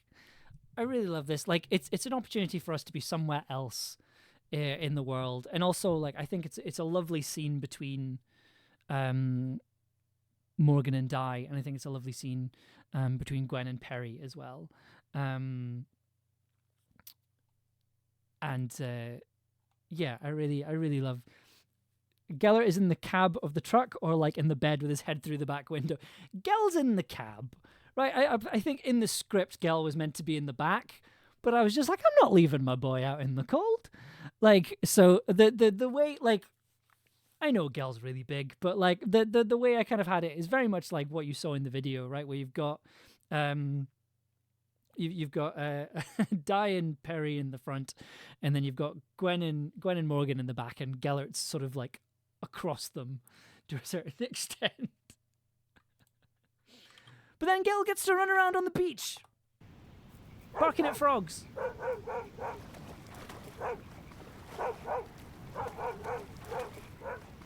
Which I just really love. Like splashing around in the ocean, having a good time. We are all Gel in this situation. So a couple of things about the ambiences here. So some waves. Where are the frogs? Yeah, so this recording, I've a lot of fondness for this recording here. So this is a recording that I made when I was in California in 2017, I think it was. Myself, my partner Sarah, and Katrina, who plays Kiri in The Tower, we were at a film festival in Seattle. But then at that point, Sarah was on a scholarship to make an animation. And through the scholarship, we managed to get a couple of contacts in LA, and we got to spend a week in LA after being at this film festival in Seattle. And one of the things we got a tour of Nickelodeon, which is really cool. It was a really, really good day, because it was an animation film that Sarah was working on at the time. But then another thing as well, so another big part of this film was that it was a stop motion film, and the sets were the set and all the models were made out of book pages. And so Sarah had to contact a couple of authors, basically being like, "Are we okay to use your books for props?" basically, and all of them said yes. And one of the authors that Sarah contacted was Cornelia Funk, who wrote Inkheart, the Inkheart series and the Reckless series, and she said, if you're ever out in Los Angeles, give me a call. And I loved Inkheart as a kid. I really love Inkheart as well. It's really cool. So, we've got this trip planned out. And Sarah's like, I'm going to shoot my shot here. And emails Cornelia Funk and is like, "Hi, this is a long shot. We're going to be in LA on these dates. We'd love to take you out for a coffee and just kind of chat." And Cornelia gets back to us and is like, "Okay, like that sounds amazing. How about you come and visit me in Malibu, and we'll take you up to the mountains and we'll have a picnic, and then I'll take you out for dinner afterwards." Which was amazing. Like it was a surreal experience. But yeah, we drove up there. We met Cornelia, who was absolutely wonderful. She was this gorgeous house, and she drove us up to the mountains. We could just see right out into the ocean, and had a delightful picnic. And then we went back down, and then we went to a beach on the other side of the highway. We had to run across the I think it's the Trans-Pacific Highway. I can't remember what it's called. But we had to run across the big highway that goes down the west coast of the States, which is terrifying. But while I had my little recorder with me because I'm a nerd, and while we were on this beach, there was this, I could sort of hear these frogs, right? And I was like, I wonder where that's coming from. And I sort of walked slightly further down the beach, and there was this pier, and I couldn't see any frogs, but they were like this. This is what it sounded like. And I was just like, I have to record this because this is amazing. Like,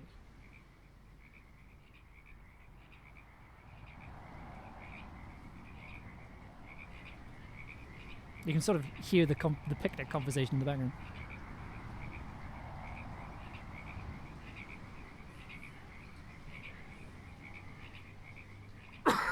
Excuse me. But yeah, so when it came to doing this scene, I was like, I want to put that recording in there because it's I have a lot of recordings of that trip, and a lot of them are very dear to me. Like we've got a recording of we've got a recording of so much stuff. We did a recording where we were in like at an arcade in the Santa Monica Pier, and I just had my recorder on the whole time while we were there. And then I've got loads of recordings of this evening as well, because it was this beautiful evening. And yeah, it was a really lovely time. I mean, it was surreal. It was funny actually, because at the end of the night, Cornelia's like, "Oh well, let me give you some books to take away with you," and she gives each of us. So there's myself, there's Sarah, and there's Katrina. Gives us each 3 signed copies of the first 3 Reckless books, right? So book 1, book 2, book 3. She signs these for each of us. So each one of us gets these 3 hardback books to go away with. So 9 hardback books. And we're like, "Oh, this is really lovely. This is wonderful. Oh, thank you so much." And then we were driving back and we were like, "How the hell are we going to get it back to Scotland?" We had to buy another bag to fit these 9 hardback books that we'd picked. So like, we can't leave them here. They've been signed to us. You know, but they're signed for us. It's a reminder of a really special evening that we've had, and yeah, it's like this 9 hardback books, like this kind of oh man. And then yeah, it was a good trip. It was a really good trip. But yeah, and then you've got the frogs. Do you remember when you... So the sort of drinking sounds, the sort of bottle sounds and the can sounds, I don't think they were in the script, but it was something I really felt like it fit in this scenario. Do you remember when you met him? Just to really like... I told you he was... Just to really like add to the beach atmosphere. I seem to remember eloquent lectures on the curvature of his arse. Things said No? Since when? Just to add to this idea that like they are No, resting. you're not. You just overshare. To me, specifically. Well, that's what happens when you sign up to be my best friend. It's in the job description then. You were right. I really should have read that more carefully. Yeah, and I wanted to put a cheers in there because like I just thought it was again, you know, like we talked about this earlier with the Di and Perry scene, right? Where like you're adding these little extra actions in there, these little extra sounds to sort of fill out the space. And in this case, it was just adding a couple of little extra sounds of people of drinking from a bottle, but then also these little cheers sounds just to like punctuate the scene a little bit, just to kind of underline and emphasize a few different parts of it, and also like it ties back to the first scene. Like the first scene, they're all having breakfast together, and then in this scene, like as much as it's different circumstances, I very much wanted to keep this idea of like I really love mirroring, and I kind of wanted to do that here, where it's like they're spending time together. Like these are people who spend all of their time together, and they're very comfortable around each other. And for this scene in particular, I thought a way of doing that, and also that they're talking about the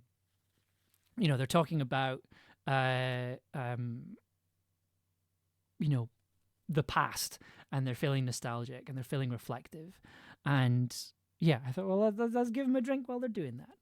I'm finally done, Jesus Christ. Congratulations, Nizmi. Well done. That is fantastic. Well done. Congratulations. You have earned yourself some rest, and you've earned yourself a drink, or a hot drink, or a cold drink, whatever your preference.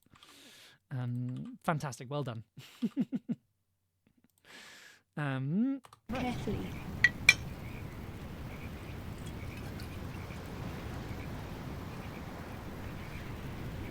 I don't think I've seen you that head over heels for someone since Vivian. And that was the other thing. So adding a big pause here, but then also specifically focusing on punctuating that with like very quiet drinking sounds.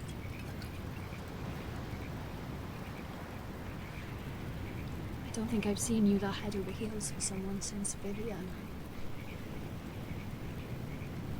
I just need it to be okay. I know.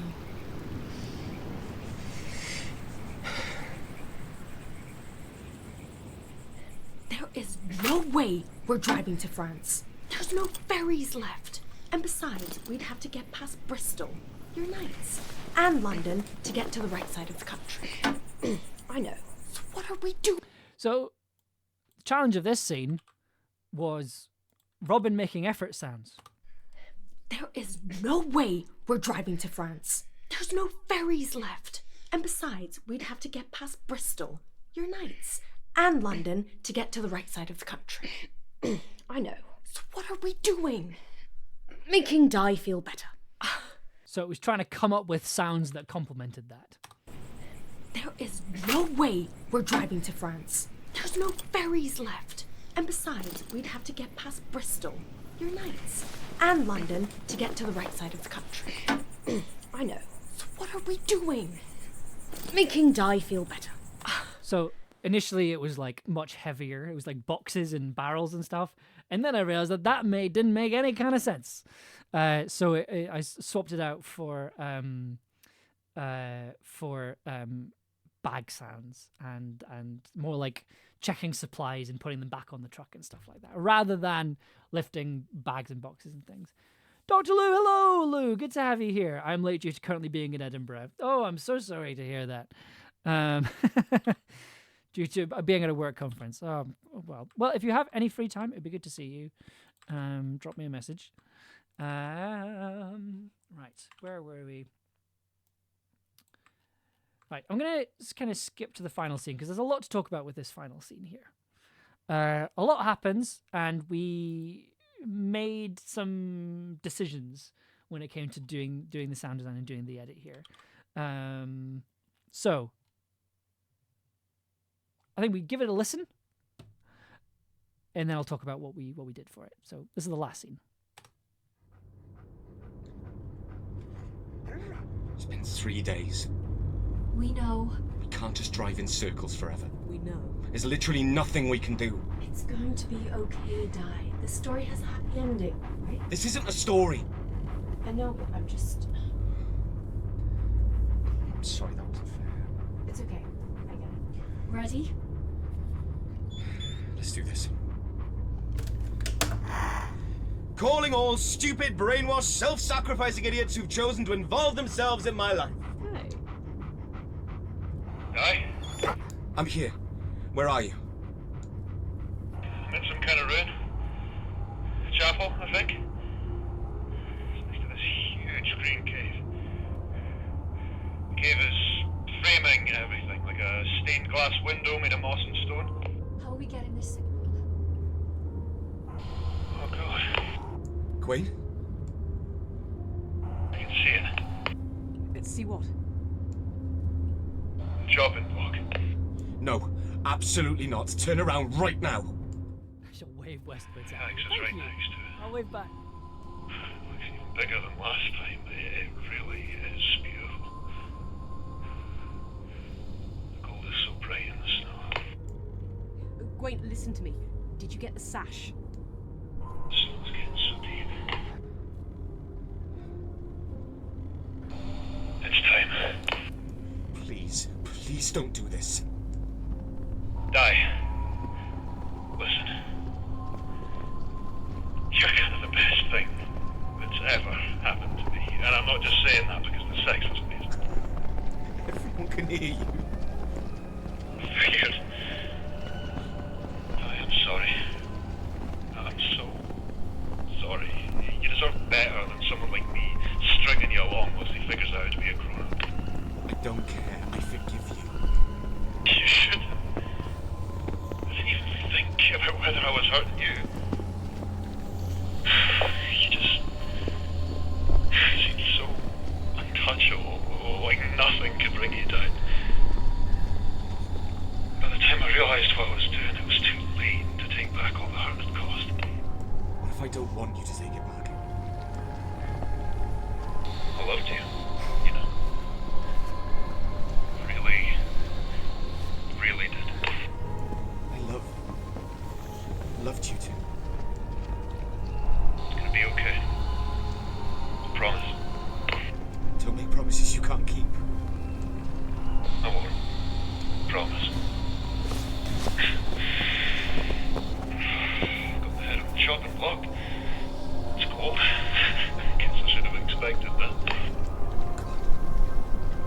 do.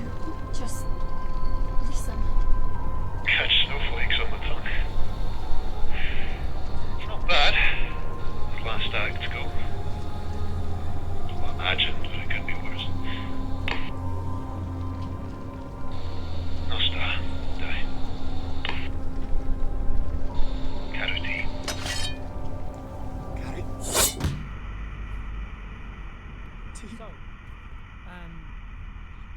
So when we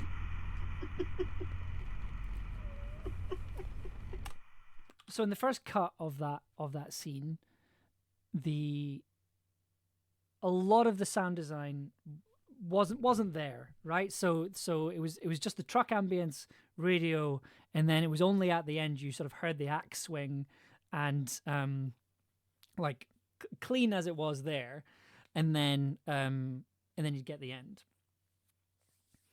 The first cut, Amber rubbing salt in the wound.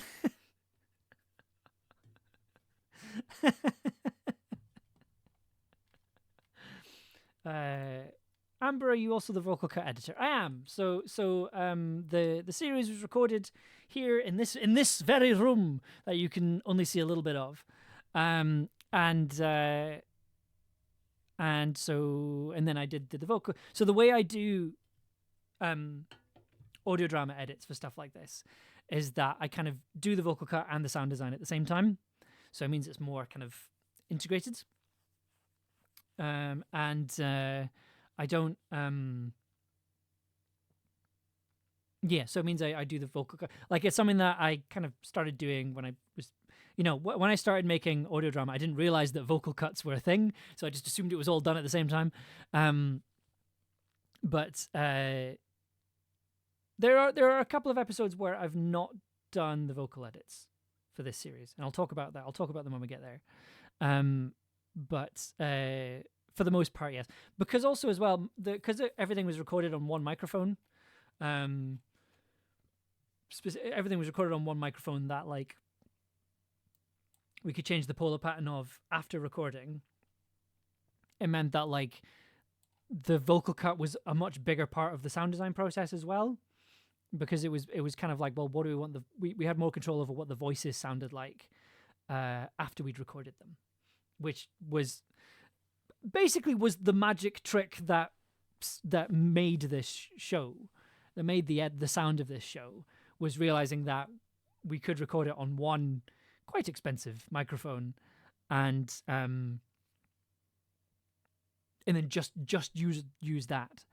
That was a big revelation, and everything else in terms of what the series sounds like, for me at least, as an editor, came out of that.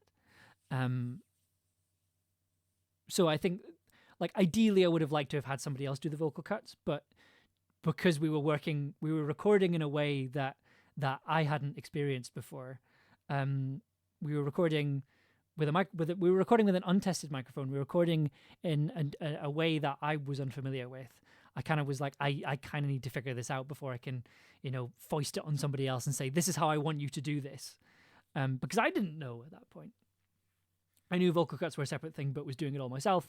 I'm thus a monster who messes about with the pacing on the vocal cut I'm given. That's good though. Like I think, like, dialogue, most of my day job is doing dialogue edits for non-fiction podcasts. It is 100% a skill. I think dialogue editors don't get enough credit, and I think dialogue editors are more important than people think. I think they are. I'd argue that they are, like, almost as important, if not more important, than the sound designer, because that's where pacing comes in. That's where rhythm comes in. It's a very subtle job, I think dialogue editing is an art that is not appreciated enough. I think that sounds like so much work. You're doing amazing. It is a lot of work, but it's done gladly. Like I love having a big project like this that I can disappear into. I love projects like this, and I like building big things like this. It's it makes me happy, and I like how, like, also when it comes to sound design and stuff, I'm very much a control freak. So I like being able to do everything, And it's fun. It's a fun challenge. Daisy, my vocal editor, is wonderful, and I appreciate him so much. Good. Respect dialogue editors because the good ones can make you say things you never did in session. Correct. I found out about vocal cut edits because of Magnus Archives behind the scenes stuff. Yeah, I did. I did some of the vocal cuts of the Magnus Archives.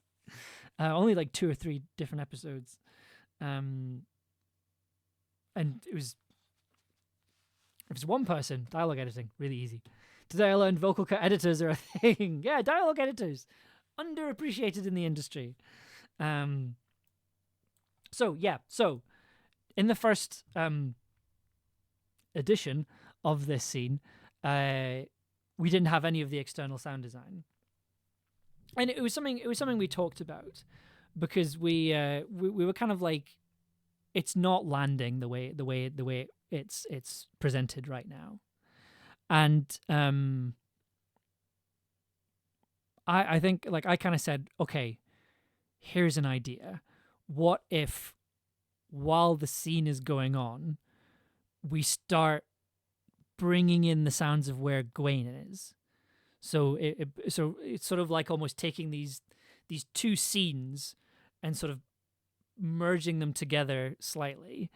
And it was very much an idea of like, either this works and it becomes something very interesting, or it doesn't work and it just sounds like a confusing, noisy mess. I think we landed somewhere in the middle, personally. like there was a point where Ella and I were on a call, playing through this scene over and over and over and over again, adjusting levels by like tiny, minute amounts, trying to get it right. And when we signed it off, we were like, we need to sign this off. And you did. I think it works. I think it didn't quite work the way I thought it would. And I think if I'd had more time or if I was a bit more experienced with this kind of sound design, I think I would have been able to make it closer to what I had in my head. But because it was something new, because it was an experiment, and I went in being like, I don't know, this is gonna work. It meant that, like, I think if I go into something being like, this might not work, but I'm gonna give it a go, a lot of the time it doesn't always quite land the way I want it in. Any confusion in there, I think, serves the chaos of the moment and like the inevitable momentum of the sudden stop. It works. Thank you. I really like justifying decisions after I've made them.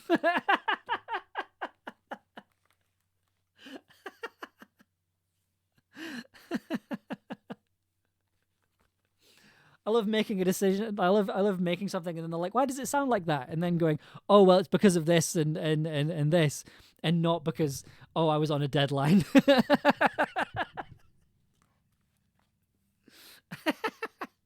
Anyway, right. Tell me you're a creative without telling me you're a creative. Justify your decisions after the fact.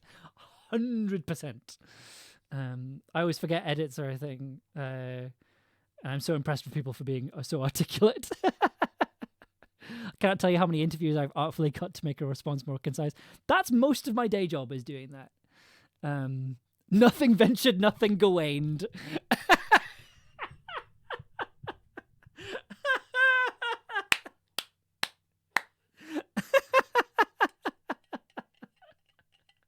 Very good. You got me. Well done.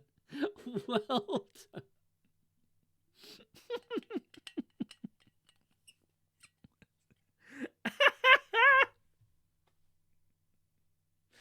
Okay. Right, let's talk about this scene. So, what did we add? So the first thing we added was a reverb. So there's a very particular cathedral reverb here that I added, and like it's quite subtle in the mix. Where does it come in? Yeah, so you can sort of see it. It's time. You can sort of hear it there. Please don't do this. Die. Listen. You're kind of the best thing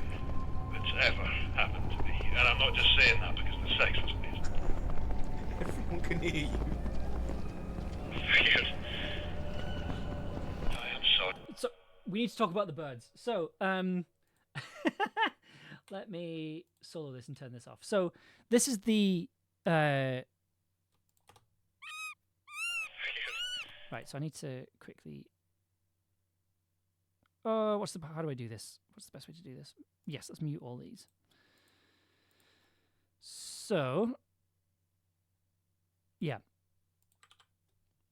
Are those birds, or are they weird eldritch screaming? The call of your doom. No, these are indeed birds. So, this was another thing that Ella and I spent a lot of time figuring out.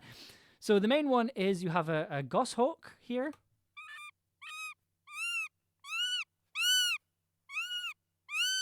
Sounds wonderful.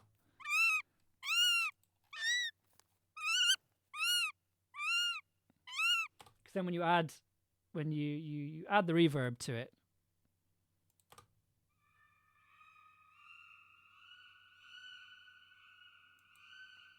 it's meant to sound mountainous, you know, it's meant to be like in a cavern.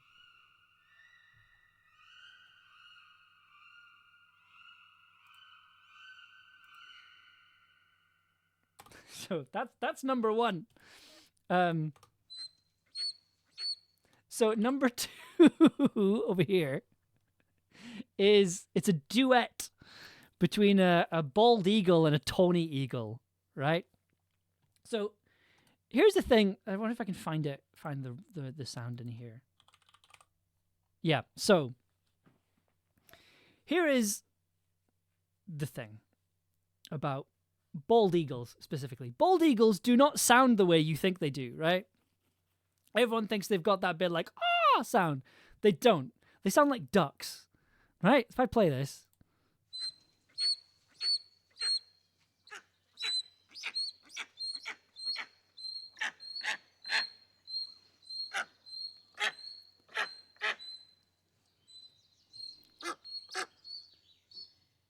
That's a red-tailed hawk, the sound that everyone thinks is an eagle. Exactly, right? So here's the thing. We put this sound... Oh no, where'd it go? We put this sound underneath this this scene. And we listened through it, and we stopped. And we kind of went, it sounds like there's a duck in the room. I just listened to it.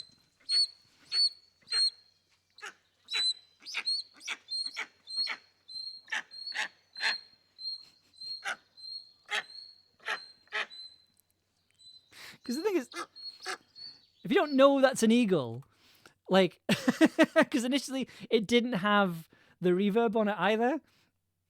So it just sounded like while Gwaine was walking up to this chopping block, there was just a duck. So we took it out quite quickly. Excuse me. We did leave some of it in. So mostly the tawny eagle. And then once you put the reverb on it, it sounds slightly less like a duck.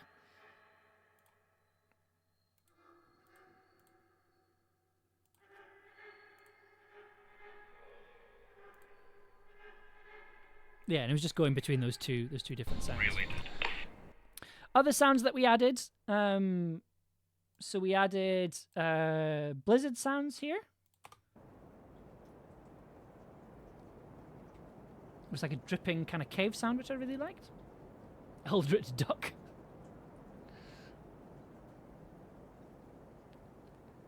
So you've got this delightful sound. And then also, so I found this unusual sound in my library. Dream Room Analog Synth. Kind of like a whistling wind sound. Duck of Doom.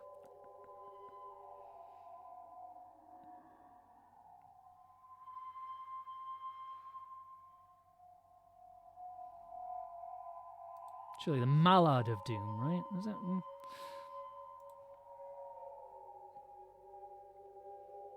A Daffy Duck, you could say.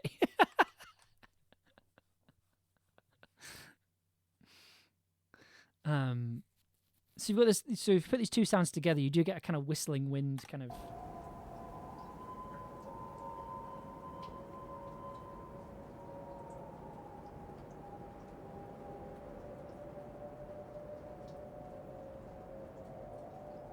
which just gives a lovely kind of weird sound. Because also it's coming through the radio as well.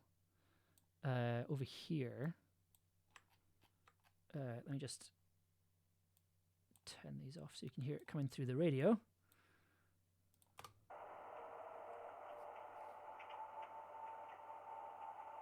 So that's coming underneath. You just seem so untouchable, like nothing could bring you down. So you've still got that whistling even in the radio. So it's there at the start of the scene. Before it comes in. So like the important thing with this the scene, at least initially, was that we were signposting stuff. So here. Aye? I'm here. Where are you? I'm in some kind of ruin. A chapel, I think. It's next to this huge green cave. The cave is... So you can kind of hear it quite quietly, but we're introducing the whistling sounds and the blizzard in the radio to kind of say that's where Gawain is. And then it means that when we bring them in later on in the scene... You're kind of the best thing that's ever when they happened become to me. more real. And I'm not just saying that because the sex was amazing. Everyone can hear you. Weird. It doesn't feel like it's coming entirely out of nowhere, and it doesn't feel like it's a new sound that your brain's having to orient itself around. Like you kind of recognize it from hearing it through the radio. And that's very much what we were trying to do, is sort of bring this idea of the radio, bringing it out from behind the radio to kind of blend these two scenes together. Almost like think of the sort of the colors starting to kind of mesh together. We also put some snowy footsteps in, which are just really nice, crunchy footsteps. Oof. And these are footsteps that I recorded.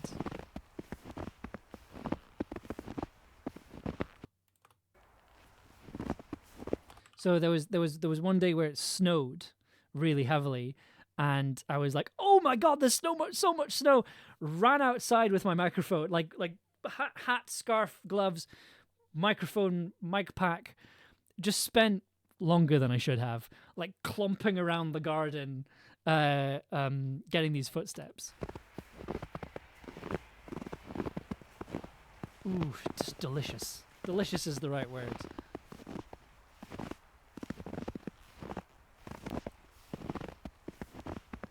Ooh, yes, just adding all that in.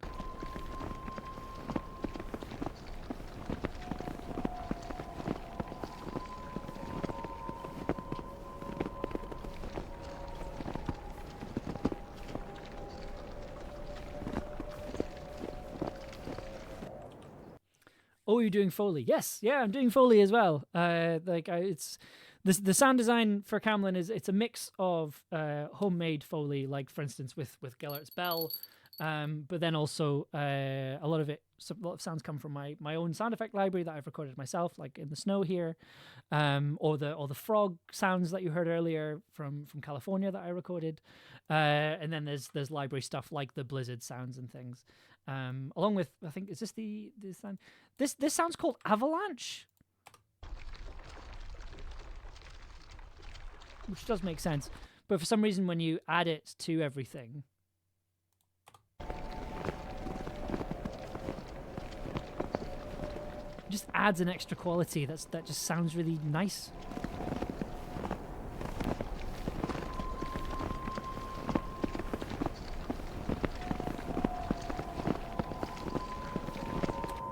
Other people, what pretty snow, let us take photos. Sound designer's crunch. That's like, oh, look at this, look at the garden. It's this beautiful, untouched, snowy, garden.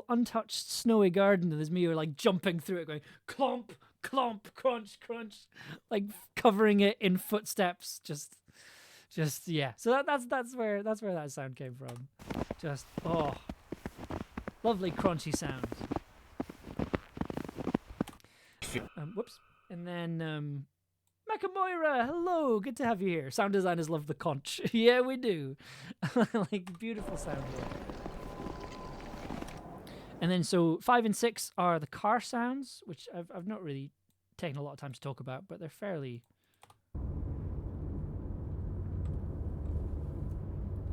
it's just in a just sounds in a car. Surprisingly difficult to source, as it turns out. So we have these are the extra sounds that we added. So these are the Gawain sounds, let's call them. The Gawain ambiences, which, like, I don't want to like toot my own horn or anything, but like this is good ambience work.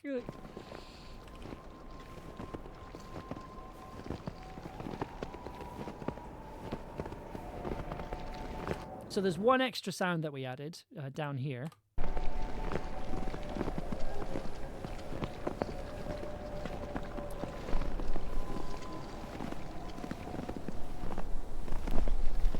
So basically this is extra wind sound. Now the more observant of you will have noticed the file name. So if I play the sound, it might become slightly more obvious on its own. Oh, thank you. I appreciate the permission to toot.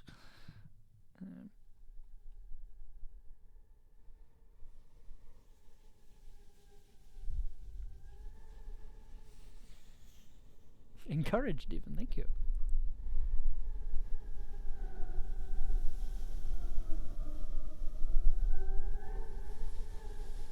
So regular listeners or long-term listeners will recognize this as the wind from the tower.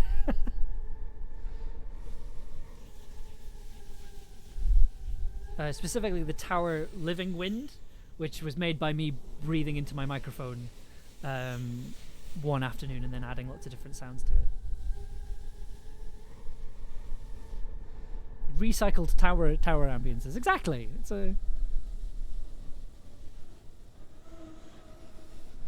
This is not the first time I've hidden a tower ambience in a different project. Nor will it be the last. And then, so we've got the reverb track down here, which is where the birds are sitting. So the reverb track, it's all the way up. So it's entirely the reverb that you're hearing, and you're not hearing any of the dry signal coming through. So what you're getting there is just the reverb on its own. So it means the birds sound very far away.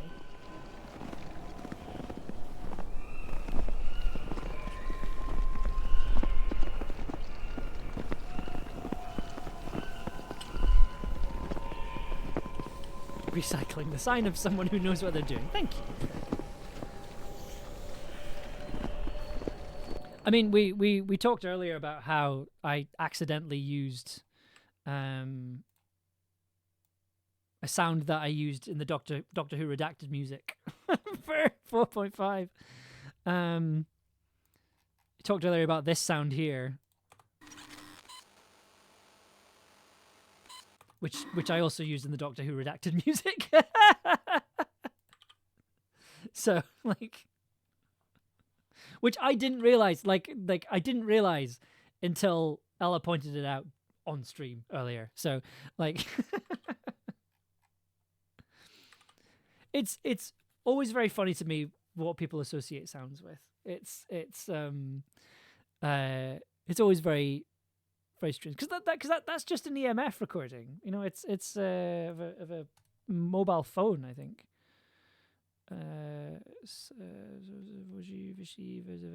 Phone screen. No, it was cell phone or something, wasn't it?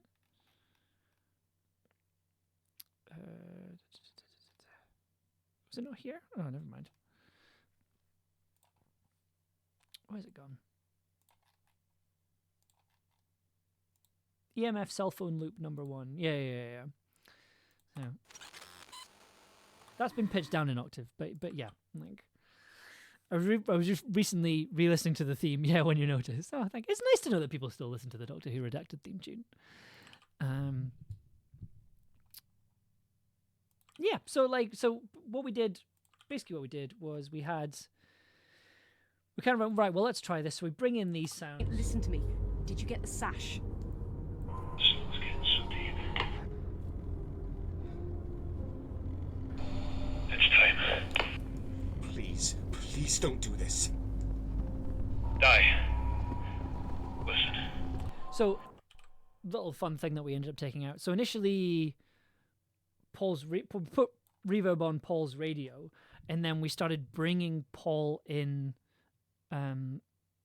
like the clean audio for Paul's track. So that's obviously walkie-talkie audio, but we had a microphone where Paul was recording a clean version just in case the walkie-talkie thing didn't work.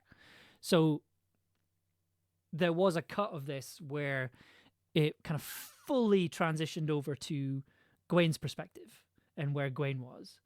And you sort of got it from the other side. But the problem was that it kind of, to say it pulled focus is kind of inaccurate. Like, it was more that the kind of point of this, the vibe of this scene is that this is all happening and Di can't stop it, right? That like Di is desperately trying to stop this from happening the way it is, but in the end can't do anything about it. And by moving over to Gwen's perspective, it puts what it did was it shifted motive to Gwen. It made it more about Gwen's choices rather than Di's kind of powerlessness. And it kind of got rid of the distance, but where we wanted to keep that distance. Like, the way the scene ended up is that, like, you do get closer to Gwen in this scene because you start hearing what's around him, but you don't hear his voice. Like at the end of the day, Gwen is still just a voice on a radio, still a voice on a walkie-talkie, and that's the one thing that you that doesn't change, and that was very important when we were kind of editing. That was kind of the narrative decision that we decided to go for. And like I said, it was tricky. This last scene was the bit that took the most amount of time when it came to editing. It took a very, very long time to figure out and to get right. And I think it does. I mean, it does work. And I can read what people are saying in the chat. It does seem to have worked, which is good. And I think it is one of those wonderful things where you have good writing, good direction, good performances. And then because of that, because it's already got that solid base, it means that the sound design can be a bit more experimental and be a bit more ambient and be a bit more kind of like, let's see if we can push this a little bit. Like kind of push it that way and see where it ends up. So yeah, it worked out well. I have a video of the recording. Let me just of just to, if you want an idea of what it looked like. Let me see, where did it go? Was it this one? No, that's the wrong episode. That was it this one? Which is good because I was meant to free. No, that's the wrong one.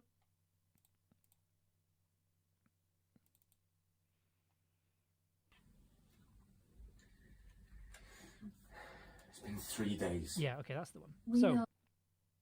let's bring this over. Roll the nat 20 on emotional impact. Yeah, so this was the final scene being recorded. It's been 3 days.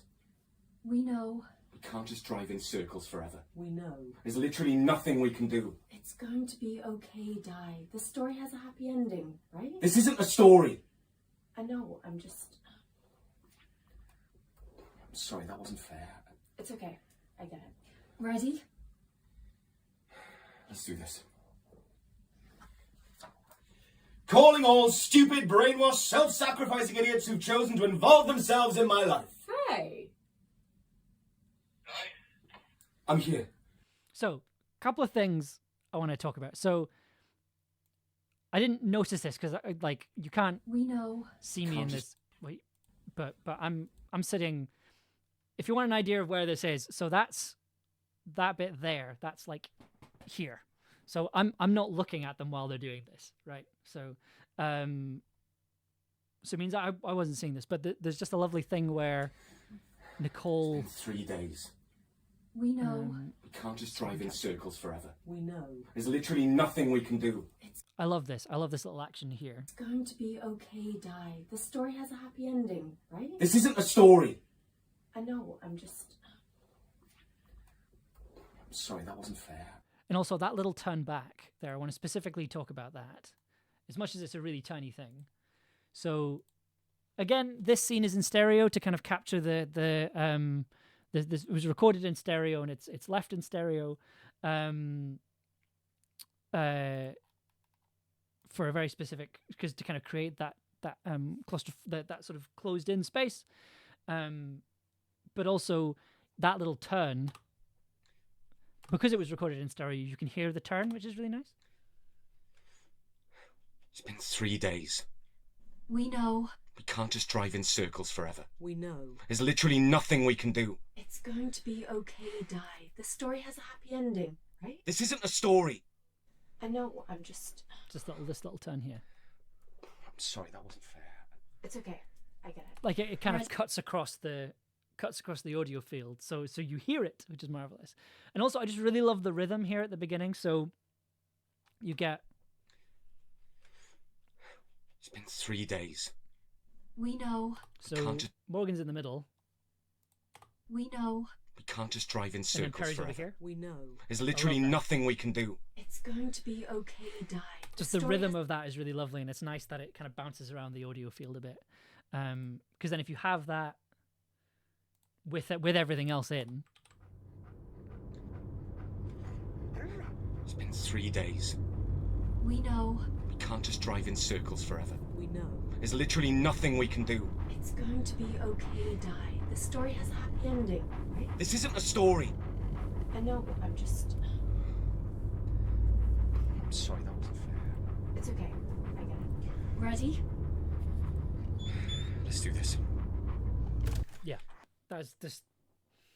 I just really like. I love how emotional and devastating this was, but you are fully recreating the car bit from Red Dwarf back to reality. Yeah, a little. Like, I will fully admit, like the car setup looked ridiculous. Like I had to convince everyone about the car setup. Like for a very long time, Ross and Ella were kind of like, I'm not quite sure, and then was like, no, trust me, it's gonna work. It's gonna look real silly, but it's gonna sound amazing. Yeah. Right, sorry, there's a lot of messages here going through. Physicality and audio recordings. Yes, that's very much what we're doing with Camlann. Is something we very much stressed with the recordings is physicality. I do want to kind of do a stream at the end of the series where we go through all the videos that myself and Ross and Ella took of scenes being performed, so you can get an idea of the physicality that was involved in everything that we kind of did to make the actors forget there was a microphone.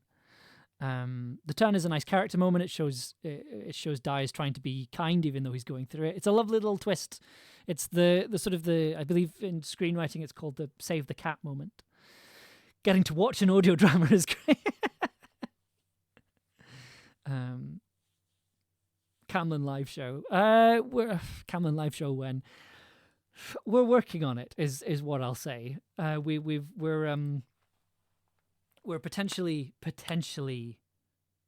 we might have a live show, but nothing's confirmed yet. We're working towards it. If we're having to sort of pitch for it, if we get it, brilliant. I'll let you know. But yeah, we're hoping. And if we do one, we will make sure it's recorded and that it will be released and things as well. But it's definitely something we want to do. It's just finding the opportunity for it, because like the live shows, especially live shows with cast, are expensive, and we are very much going with the attitude of if we can't afford to pay people, we don't do it. If we can't pay people, we don't do it. And while the cast have been very understanding, we very much have to. We're very much being like, no, you, like, we have a very generous cast, and that's wonderful. And it's a dream to have such a generous cast who are genuinely invested in the project and genuinely invested in the story and these characters. But we are at the stage where we can and should be paying people, and there's a big pressure with these, without wishing to toot my own horn, the series is going really well. The series has been received really well. We've got a lot of listeners, a lot of downloads, more than I was expecting, more than any of us were expecting, which is wonderful. And there have been conversations about, right, well, what's the next step? What's the next season? What's the next stage for Camlann? And there is a pressure, and like it's something that we had it. I got it when we made the tower as well. It was this idea of like, there is demand for more. If there is demand, surely we should make more. But there is a process, and it could be tempting to just plow ahead. But we've started this show with a very strong ethos, and we want to continue that. And the hope is that when we have the conversation about future seasons, that we are able to secure funding and move forward with it. That's the big hope. On that note, I must away. Catch you all in the next one. Thanks very much for coming along, Sassy Catastrophe. We'll be back on Wednesday. Speaking of paying our cast, if you want to help us afford this stuff, you can support our Ko-fi or Patreon. Yes, Camlann is on Ko-fi and or Patreon. I don't think I have a command for it. Ella, if you want to stick a link in the chat, I'll actually, you know what, Ella?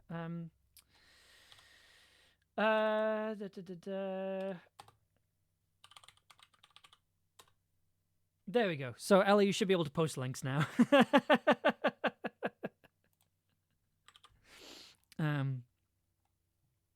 It's just Camlann Potter both.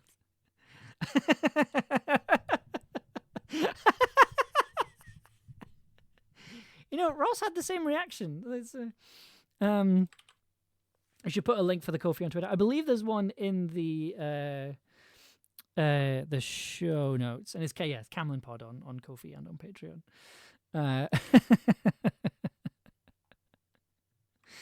Do I have any other things for episode 5 to talk about? I don't believe I do. Oh no, what? Oh no, the link came through fine. That's very strange. Nightbot shouldn't be doing that. Well, either way, I'll repost it. There we go.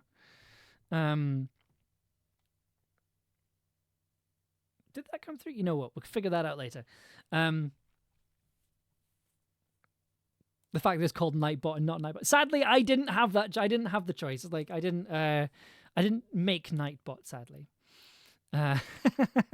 Nightbot is not my creation, and you can tell because Nightbot sort of works. Whereas if it was me, it definitely wouldn't. Do I have any other little bits and pieces to talk about? If there's any questions about episode 5, now's the time to ask them, because I think I'm done talking about stuff. I mean, I guess something to. I kind of mentioned it a couple of times, but I think this was the sort of first. Excuse me. And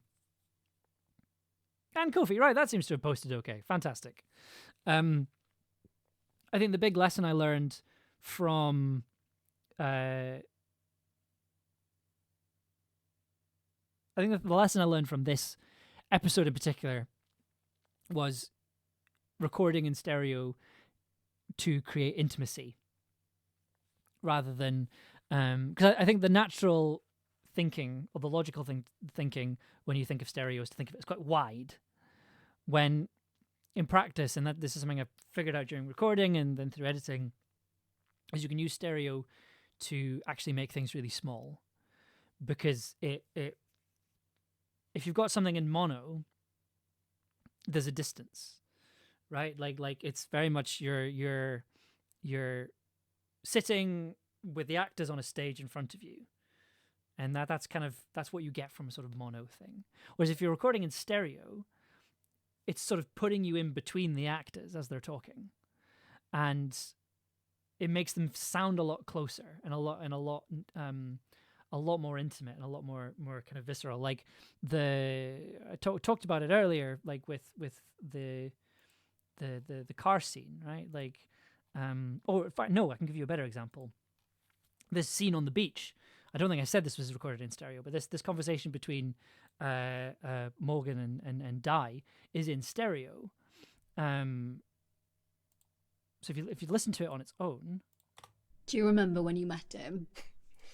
Vaguely. I told you he was trouble. And I told you I could handle a little trouble for a face that pretty. It sounds like you're sitting with them rather than like kind of sitting across from them, if that makes sense. It sounds like you're sitting in the middle.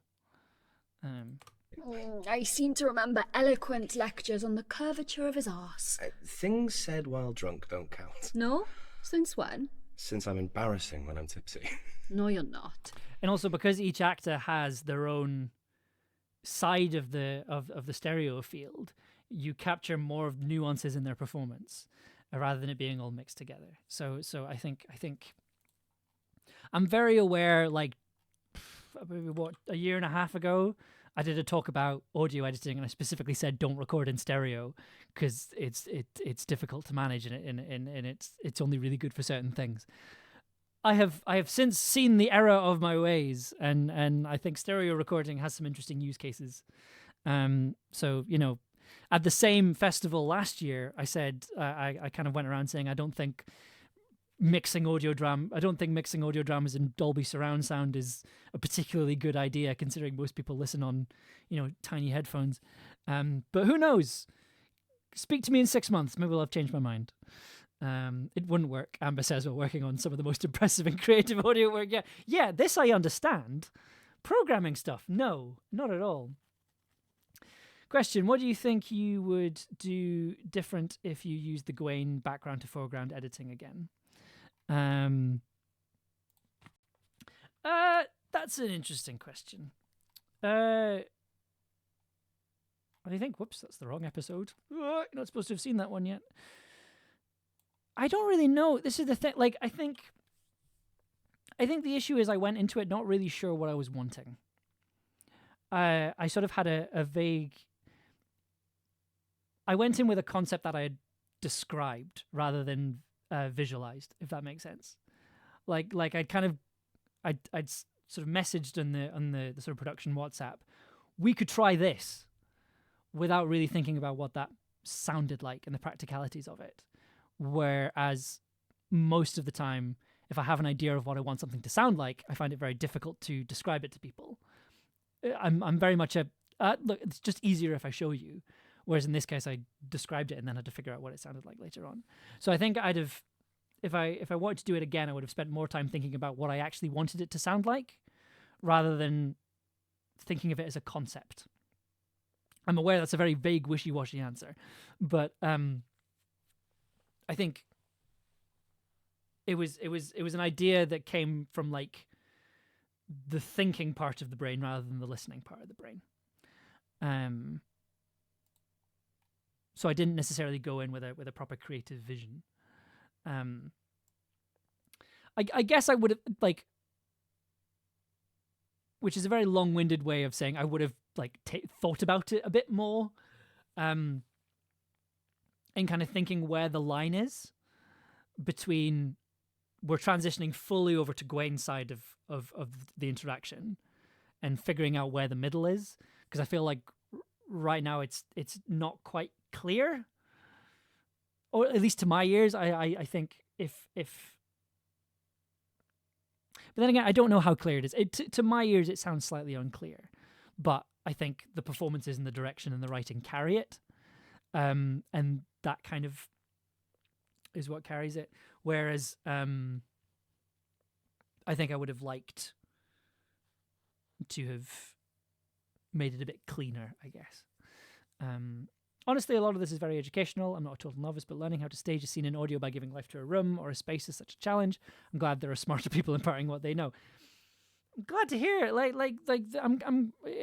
I say this all the time, but like I'm very glad that people find these useful. And I enjoy talking about my process. I enjoy explaining how this works, and also like, I people get in touch, asking about sound design and things, and I do interviews and stuff, and I do enjoy doing those. But my the best way for me to explain how I do things is just to show you, and to kind of explain it with audio examples, because if it's not directly in front of me, I'm not going to cover even like now, I'm still not covering everything. But like, if it's not directly in front of me, I can't go, oh, wait, no, there's also this other thing over here. It's a bit more fluid, which I really like. One day I will have more of a structure to these streams. Hopefully one day. I enjoy hearing about it, even though I'm probably never going to use this knowledge. I really appreciate that, honestly. If I like that means a lot, because like I am one of these people that also enjoys hearing about other people's artistic processes in mediums I have no intention of taking part in. I love watching speedrunning videos and people explaining how they do their speedruns. I'm terrible at speedrunning. I once did a Celeste speedrunning stream and then spent 2 minutes talking about how much I love the footstep sound design in the game. Just running around, just running back and forth between 2 points, not progressing the game. I'm not very good at speedrunning. But no, I appreciate that. I think I enjoy listening to people explaining their process no matter what their medium is. And I'm glad that other people enjoy this and find it interesting. Okay, so I'm going to call that for the stream for tonight. Wednesday is going to be a sort of free square. It's not going to be a Camlann stream because I don't necessarily have anything to talk about because we're waiting on episode 6 coming out next week. But yeah, so it's either going to be another stream where I play around with this and come up with some new pieces and play around with it and kind of get to know it and practice my pieces that I've written and made for this. I think I also potentially want to make something with the phone as well, because I haven't really had a chance to play around with this yet, other than doing silly stuff like this. So I might make something interesting with the phone. Maybe make like a little one-off audio drama using phone stuff. I don't know. Oh, I'll think of something. But yeah, I'll have a think and come up with something. Oh, I could do both. I could plug the phone into the box. I could do that. Yes. Perhaps the organizer. Do you mean the Lyra 8 organ? Bleh. Do you mean the Lyra 8 organismic synthesizer? Stop laughing. We could maybe do one of those, but like I'll have a think. I'll see what people want. So Nova Art, thank you for the stream. You're most welcome. Thank you very much for sticking around. Thank you so much for being here. Thank you so much for coming along. I love doing these streams. Like it's lovely to have this space every week to talk about stuff. But we'll be back on Wednesday at the same time. Thanks for having us all. It was a pleasure. I hope to see you all again very soon. And we'll be back on Wednesday at the same time, doing more fun little audio stuff. So I hope you enjoy the rest of your Monday. I hope you enjoy the rest of your week. And we'll hopefully see you soon. Good night.